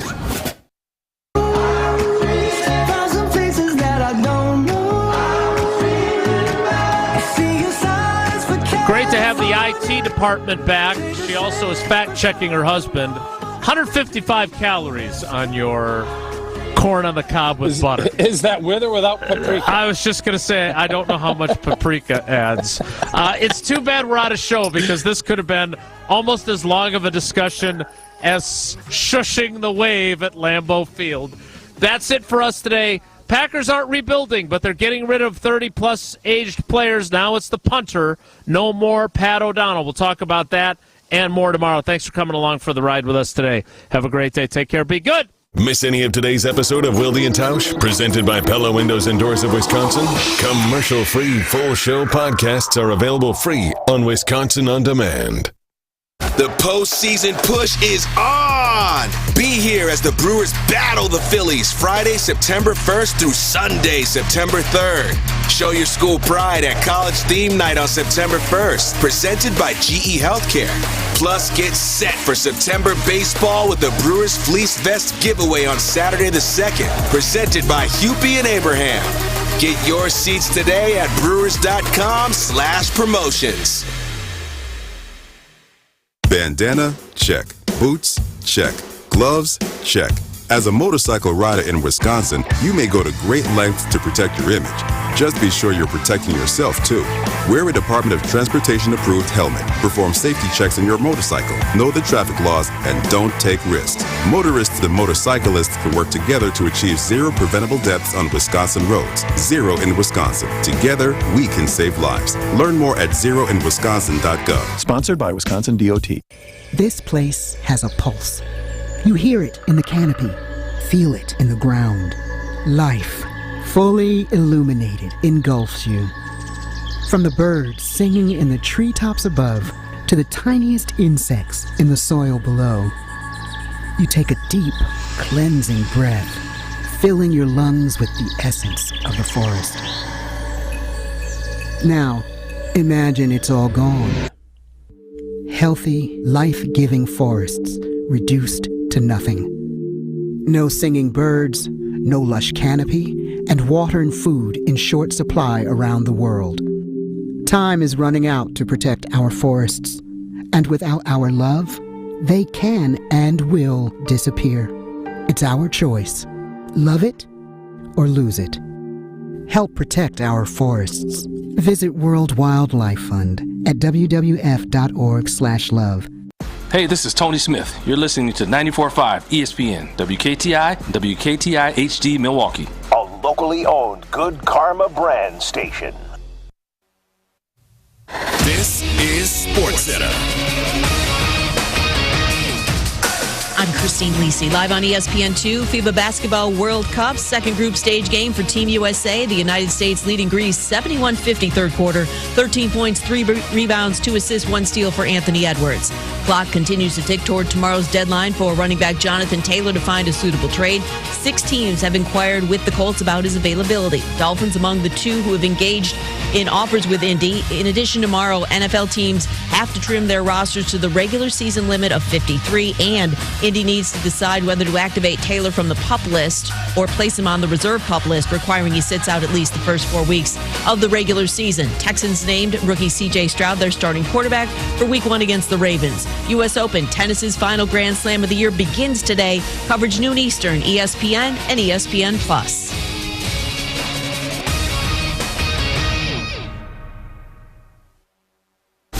This is Greeny with Mike Greenberg on ESPN Radio.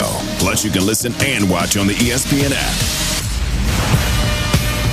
Yes, you know the NFL is king when a trade for a third-string quarterback is the biggest story in sports. This is Greeny on ESPN Radio, the ESPN app, Sirius XM, Channel 80. I'm Emmett Golden alongside Chris Canty. We're presented by Progressive Insurance. And Chris, you jumping out shooting, EG, ain't you? I'm just saying. A trade for a third-string quarterback is at the head of the marquee, right? Is front page news. And Chris, that's how I know the NFL runs everything.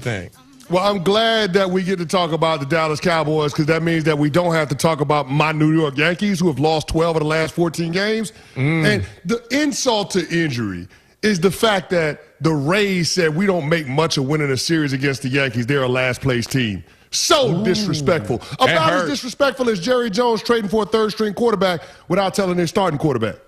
Okay, yeah, let's get into that. Now, here's the how often – and you played, so I expect you to know this thing. How often does the starter get notified when a third-string quarterback, a practice squad quarterback, is being brought on? To my knowledge, not very often. Now, I will say this. I'm not familiar with the inner workings of quarterback rooms and the dynamics between them in the front office. So I have to preface my comments with that. But when the Dallas Cowboys make a move like they did this past weekend, I don't understand why everyone is so up in arms about them improving the talent level in their quarterback room. Because their quarterback room prior to Friday was Dak Prescott, Cooper Rush, and Will Grier. Nobody's going to sit here and argue that Will Grier is a better player or a better project or prospect than Trey Lance. From a talent standpoint, the NFL is telling you what they think of both players. I mean, think about it. Trey Lance is a draft bust, a guy that was taken with the 3rd overall pick, a guy that was that the 49ers traded 3 first-round picks to get. And even as a draft bust, a team was willing to trade a 4th-round pick for him. I mean, nobody has ever thought as highly about Will Grier as they think about Trey Lance, even after the disaster of what has been the last couple of years in San Francisco. So I just think from that standpoint, we have to view this move by the Dallas Cowboys as an opportunity to upgrade the talent level in the quarterback room. But we can't be ignorant to the fact that this does have long-term ramifications for Dak Prescott and what happens with him moving forward. Now, let's hear from Jerry Jones and Dak Prescott on the whole trade for Trey Lance. I think had we been able to draft him with next year's 4, the kind of talent he was in this draft, like I just told you 2 years ago, we were looking at Philadelphia quarterback, I'm not calling names, but looking at him. Had he fallen to us there, we would have drafted him. It is our plan when we can, but it very seldom happens to have someone of high enough quality to be there at the right place with our draft pick. This one worked, and so we're excited. I can't say that I necessarily expected it, no. I understand that that's business. I understand that they're probably on a timeline. They need to get something done, and as I said, he felt like that strengthened his team. To be honest with you, I'm not surprised by anything anymore. Been in this league 8 years, been on this team. It's hard to say that I was surprised, to be honest with you. Chris, does this come across as maybe they're planting the seeds, Jerry Jones is planting the seeds of we will be at least considering replacing Dak Prescott soon?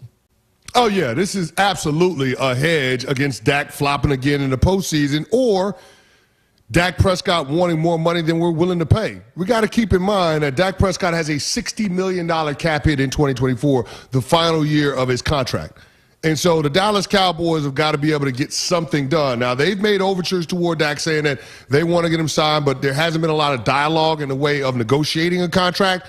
But there is a wide range in terms of what people could view Dak Prescott as in terms of the caliber of player he is versus what Dak Prescott is going to ask for once his contract is up. So I guess therein lies the rub in terms of trying to prepare for life after Dak. I don't think this is necessarily the Cowboys saying that Trey Lance is our end game or Trey Lance is the guy that we're moving to if Dak doesn't perform up to expectations this upcoming season. But I do believe that we can live in a world where Trey Lance is the bridge from Dak Prescott to what's next for the Dallas Cowboys at the QB spot. If Dak Prescott fails this year in terms of getting them where Jerry wants them to go, or Dak Prescott wants too much money. So I think we have to understand this is a part of the hedge that's going on with Jerry Jones and Stephen Jones in that front office. And they're also sending a message to Dak Prescott. We like you, but until you do more high-level winning, we're not going to give you more high-level contracts. Like, think about this. The top of the market for the quarterback position is $53 million a year. Right now, Dak Prescott is making $40 million a year on his current deal. So there is a range of about $13, $14 million there where Dak Prescott could fall into. Now, where exactly on the spectrum that is for the Cowboys is probably contingent on how good the team does this year. But for Dak Prescott, we know based on the last negotiation he had with Jerry Jones that he wants the absolute top of the market contract for quarterbacks regardless of what's happened on the field. So I think therein lies the rub for the Cowboys, and that's a part of the impetus to make this trade with the 49ers for Trey Lance. I know the contract has a lot to do with it, but if I'm Dak, I'm looking at it like – I'm not threatened at all. I'm not threatened at all. This was a gentleman. I'm not taking shots at Trey Lance. I'm just laying out facts. He couldn't beat out Sam Darnold for the second string, spot out there at the 49ers. So if I'm Dak, you're bringing in Trey Lance. Okay, come on. If you want to replace me, try it. Because the grass may seem greener on the other side, and Dak has his warts, but Dak's won a lot of games in the NFL, and it's not easy to find guys that can win as many as Dak. Now, does he have Super Bowls? No. Is he that Pat Mahomes level quarterback? No. But he's way better than anybody else they have on that roster. Well, I'll say this. A couple things. First of all, Dak is, in my opinion, a top 10 to 12 quarterback in the league. Right? But Dak Prescott has had some turnover issues the last couple of years, 35 turnovers in the last 31 games. But then also the last couple of years, he's missed 17 games. Yeah. So availability and mistakes at critical times in ball games, overall game management has been an issue for the quarterback and the head coach. So at some point, that's got to stop because that puts a ceiling on what this Cowboys team can be. And, E.G., if we're being honest about it, the Dallas Cowboys should be a title contender. The reason we don't look at the Cowboys as a title contender is because we don't trust the quarterback, we don't trust the head coach, and they're in the same division as the Philadelphia Eagles. That's it. Those are the reasons. 2 of the 3, there's something, the people in Dallas have something to say about it. Like they can change that based on their performance. But this Cowboys team, they have a top flight defense, including a guy that might be the best defensive player in all of football. They've got weapons around Dak. They've got CeeDee Lamb. They've got Michael Gallup. They've got Brandon Cooks. They drafted a tight end in the second round. They've got a running back on the franchise tag in Tony Pollard. They drafted Deuce Vaughn. Like they've got weapons around that offensive line is built like a brick wall. They have all the requisite pieces to compete for a title. If the Cowboys fall short, what are we going to point to? We're going to point to the head coach and we're going to point to the quarterback. And both of those individuals have been put on notice in various ways before we're going into 2023. Mark McCarthy behind closed doors and Dak Prescott with this Trey Lance trade. He's Chris Canty. I'm Emmett Golden. This is Greeny on ESPN Radio. I wasn't surprised, nor do I think it's, a diss or anything like that to Dak Prescott that they didn't let him know they were going to make this move. Now, they didn't let Mike McCarthy know either. That I got a little bit of an issue with, because this guy is not only your head coach, he's also your offensive coordinator. And when you bring in a quarterback to an offense, I would think you typically would not get his approval. I'm not saying you had to get the okay from him, but I'm surprised they didn't at least go, hey, we're going to bring a guy in that's going to create a lot of noise initially because of who he is. I just want to let you know. I find that surprising. Well, I think McCarthy is out of benefit of the doubt with Jerry, right? Let's just call this what it is. The reason why McCarthy is the offensive coordinator is because he scapegoated Kellen Moore earlier on in the offseason. He went all in. He pushed his chips to the middle of the table and said, if I'm going to go down, if I'm going to get fired from the Dallas Cowboys, it's going to be my way. And I'm an offensive mind. I'm not going to let Kellen Moore subvert what I'm trying to do. So, cool. He's out of there. As far as Jerry is concerned, that's about as much say as Mike McCarthy is going to have when it comes to personnel. Remember now, Mike McCarthy wasn't clued in on this situation with Trey Lance, but Jerry Jones doesn't think Trey Lance is going to have a role with the Dallas Cowboys this upcoming season. So the owner is, in fact, telling us that this is not a move for 2023. This is a move for beyond 2023. And I'm not sure that Mike McCarthy nor Dak Prescott are going to be a part of that. So why the hell do I need to clue them in on it? That's my point. It's just like I've let Mike McCarthy know he's going to be on the hot seat. They moved on from Kellen Moore. Cool. I'm letting Dak Prescott know, hey, if you don't get it done this year, if you flop again in the playoffs, maybe Trey Lance ain't the answer. And I know for damn sure Cooper Rush over a full regular season ain't the answer. But at least I got options in terms of what my bridge can be in order to get to a quarterback that I think has the potential to be a future face of the franchise. But what we're not going to do is pay Dak Prescott $55, $56, $57 million a year, just depending on where the quarterback market lands after Joe Burrow. We're not going to pay him that kind of money for a guy that doesn't have success when it matters most in the postseason. And I think that's what this move is kind of signaling to everybody involved. Like, we like Dak Prescott, but there are levels to this. Mm-hmm. And if Dak Prescott doesn't get us to the level that we want to be at, then we are going to consider transitioning to another option. He's Chris Canty. I'm Emmett Golden. This is Greeny on ESPN Radio, and Greeny is presented by Progressive Insurance. Progressive makes bundling easy and affordable. Get a multi-policy discount by combining your motorcycle, RV, boat, ATV, and more. All your protection in one place. Bundle and save at Progressive.com. Coming up next, which team will make a Super Bowl winning move today? This is Greeny on ESPN Radio. The countdown to the NFL season rolls on. Feel good to be back, baby. Oh, he steps to the house. Touchdown. Turn it up a notch. Turn it up a notch. Incredible play. Time for some football, baby. Only 10 days until the Lions and Chiefs kick off the 2023 season. The NFL lives here. ESPN Radio.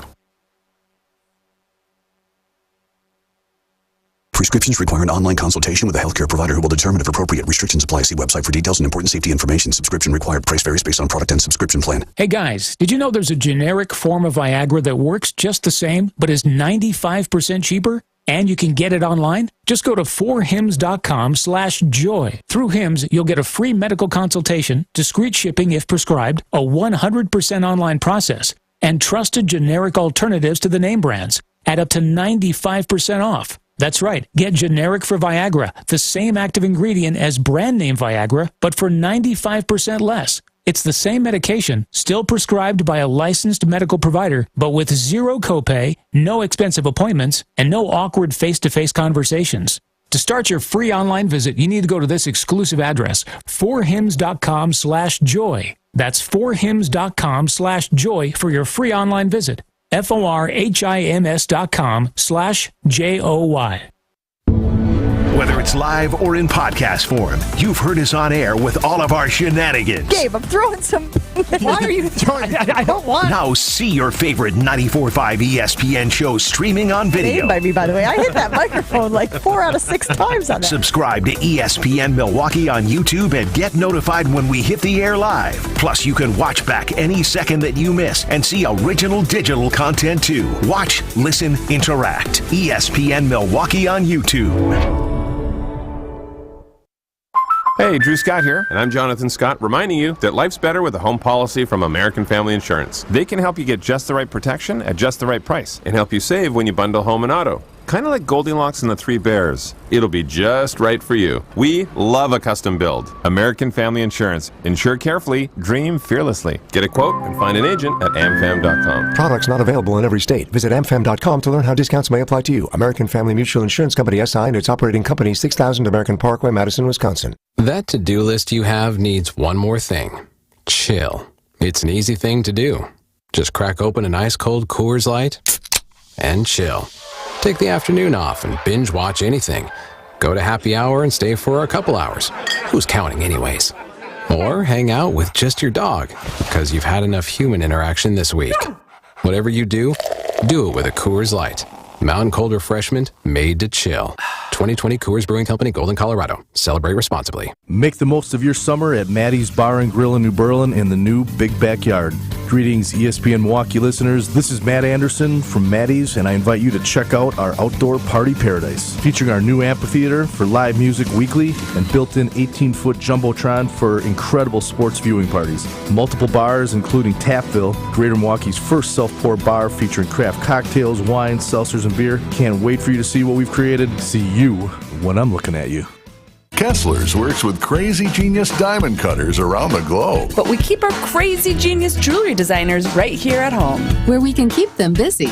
Monica, I heard we gave our design team a challenge. Yes. We gathered all 14 of them together and made their eyes sparkle with joy. What did you say? I said we wanted each of them to design a pendant that looks and feels like springtime. Springtime! New life! 14 designers? 14 pendants? Yes. And we manufactured exactly 8 copies of each of these 14 designer pendants. There are only 112 of these limited edition pendants in the whole world? Yep.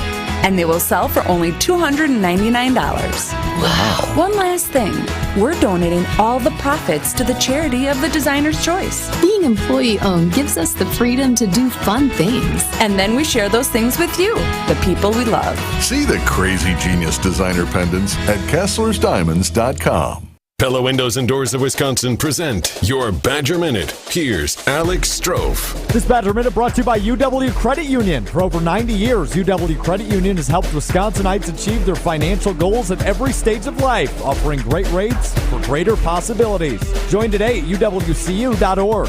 The wait is over, Badgers fans. It's officially game week, which means it's time to look at some of the numbers inside the 2023 Wisconsin football team. 5 days from game day means we take a look at number 55, the fifth-year senior, Muma Jongmeta. Jongmeta returns for his 5th year after a monster 2022 season on the Wisconsin defense, leading the team with 95 tackles and log sacks in the final 4 games of the regular season. Jongmeta is on the watch list for 3 individual awards, so the expectations are high for the 5th-year senior. Bundle a 250 series patio door and 8 double-hung windows with hidden screens for as low as $188 per month at Pella Windows and Doors of Wisconsin at PellaWI.com. Everyone's gearing up for the start of the new football season for the Green and Gold. The anticipation is so hot it's almost melting away. And we've got your chance to see how Gouda, the new first-string QB under center, is live and in person thanks to Mars Cheese Castle. It's the Monsters of the Midway against the classic Cheeseheads in the first game of the new season. You won't believe how cheesy entering this great contest is. So fondue yourself a favor and head to Mars Cheese Castle in Kenosha now and enter Enter to win big by scanning the QR code inside the store. Fill out the form and you're entered for the chance at a pair of tickets. Fed up with these cheese puns yet? Yes, it's true. This is not show average contest, but you cheddar hurry. You only have until September 5th to get up off your derriere to make a trip to Mars Cheese Castle in Kenosha right off the highway. Make plans to enter for this Gruyere-indeed good time. Only one fan can be crowned the big cheese and win these tickets, and the winner could be you. Visit ESPNWisconsinContest.com for official contest rules. Turn your love of sports into a fulfilling career. Carroll University offers master's degrees in athletic training, exercise physiology and sport physiology, and performance coaching. No matter which of the 3 disciplines you choose, Carroll features state-of-the-art technology, national recognized faculty, and experiential learning to prepare you for these high-demand careers. Visit carrollu.edu/sportscience to start your journey. Buckle up, it's all systems go at Potawatomi. Plug in to high wattage play and you could win an all-electric BMW i7. Play now through September with your club card. Prize drawings on Thursdays. There's a shocking $800,000 in total prizes on the line, including the luxury BMW i7. It's time to electrify your drive. Only at Potawatomi Casino Hotel. More info at paysbig.com/BMW. Must be 21 years old and a club member to play. Station updates, show clips, and your place to interact with us every single day just by scrolling through your feed. Follow along on Twitter, Facebook, and Instagram at ESPN Milwaukee.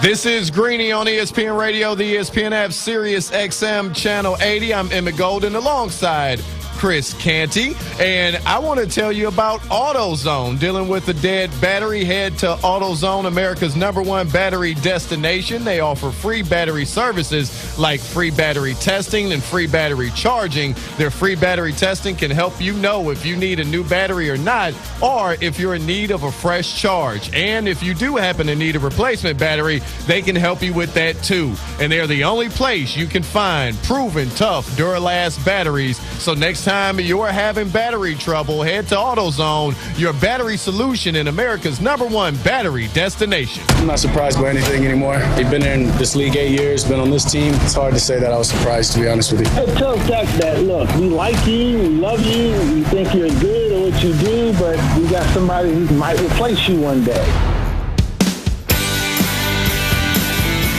It is time for us to bring in Jeff Darlington. He covers the NFL for ESPN. Jeff, just your reaction to the 49ers trading Trey Lance to the Cowboys and doing it all for a 4th-round pick.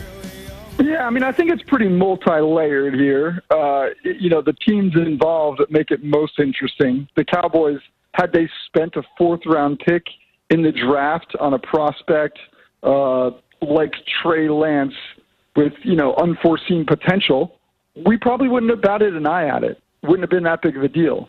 But because this is Trey Lance, the guy who the 49ers gave up so much for and we've heard so much about, obviously we sit here and wonder, is Lance being brought into Dallas to threaten Dak Prescott? I think we all need to take a deep breath, though, and understand that Trey Lance, based on Kyle Shanahan's assessment, a guy who knows quarterbacks better than anybody, isn't even capable of beating out Sam Darnold for a backup job, and therefore should not be expected to beat out Dak Prescott in Dallas either. Yeah, Jeff, and Jerry Jones has intimated that Trey Lance is not going to have a significant role for the Cowboys on the field in 2023. So we all have to look at this as something beyond this upcoming season. And to that end, it feels like with Jerry Jones' comments that he's been preparing for life after Dak Prescott for some time. He even mentioned that the Cowboys once upon a time were prepared to take Jalen Hurts, who's now quarterbacking a division rival. So weird. What do you make of the uncertainty around Dak Prescott's long-term future with the Cowboys? I mean, the other side of the mouth of Jerry Jones, he's saying we got to pay Dak right away. We got to get this extension done for him. I can't really make a whole lot of sense of this because it doesn't make a lot of sense. I think we have to remember that too. I sit here and say I don't think that Trey Lance going to the Cowboys has anything to do with Dak Prescott's negotiations it's not even the same class or tier of quarterback. But at the same time, then why did Dallas do it? I mean, Will Grier looked like a plenty capable, by the way, third-string quarterback, if you're even going to keep three. But they get rid of him to add Trey Lance and give up draft capital in the same time. To me, it doesn't make a lot of business sense.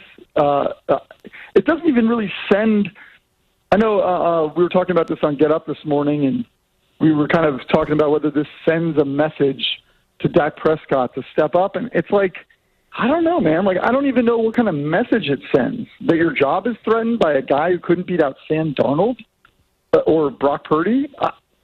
To me, I think it's all kind of weird. It's all tough to make sense of. That being said, I don't ultimately – let's put it this way. End of the day, I think this literally has zero bearing on the success or the failure of the Dallas Cowboys. Talking with ESPN NFL reporter Jeff Darlington on Greeny. And Jeff, just one more on this. I mean, seeing Dak Prescott's reaction to it on Friday, he seemed a bit surly, so to speak, in terms of his overall tone regarding the Cowboys making that decision. I get where you're coming from because Trey Lance is going to be number 3 on the quarterback depth chart. But if you're Dak Prescott, understanding that, why is he in his feelings about the decision being made without being clued in? I sense the context there is Dak is pissed that they cut Will Grier, the quarterback who was in that room with them, and Dak has become very close with him. I think that Dak is just pissed that they would go make what feels like a needless move to give up draft capital to cut a guy. Ultimately cutting a guy likely in Will Grier who he really had a strong connection with. If that's the case, give him being annoyed, staying up for his guy, and then I think everybody just needs to move on. To me, his comments were less about feeling like they added, this isn't the Packers using a first-round pick on Jordan Love to clearly come in and potentially replace Aaron Rodgers. This is more about the Cowboys adding depth at a position, though, that Dak Prescott saying, we have our quarterback room set. We're weeks before the season. What's even the point of this? Jeff, when a GM trades 3 first-rounders and a third in for someone in the draft, he ends up being a third-string quarterback. That usually costs them their job. Why hasn't it seemed like there's been a lot of scrutiny for John Lynch? 2 words: Brock Purdy. I mean, the good fortune that this organization ran into by not only I will call it fortune that they got Brock Purdy, but also this is where Kyle Shanahan is best at developing a quarterback, and I think that speaks volumes to where Trey Lance was at, that he was willing to get rid of him. But the scrutiny, I think, exists. The one thing I would say is that there was a lot of people in that organization who signed off on this, on Trey Lance and that acquisition. And in the end, I'm sure Kyle Shanahan is second-guessing it because he second-guessed himself. Don't forget, after they made that trade for that pick, Kyle Shanahan was not sold on Trey Lance as the reason why they were making that trade. He still had his eyes on Mac Jones. Now, you could obviously say, well, look at Mac Jones. What has he turned into? We can play hindsight quarterback, Monday morning quarterback all day on this.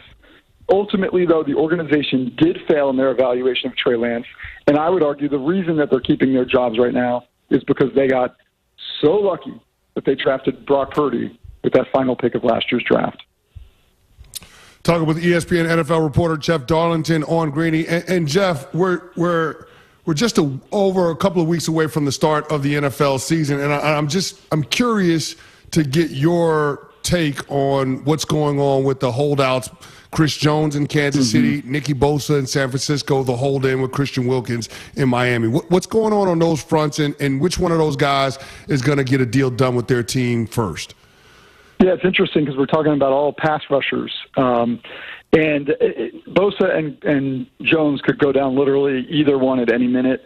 It's especially wild that all offseason, these have been the 2 that have felt the least contentious.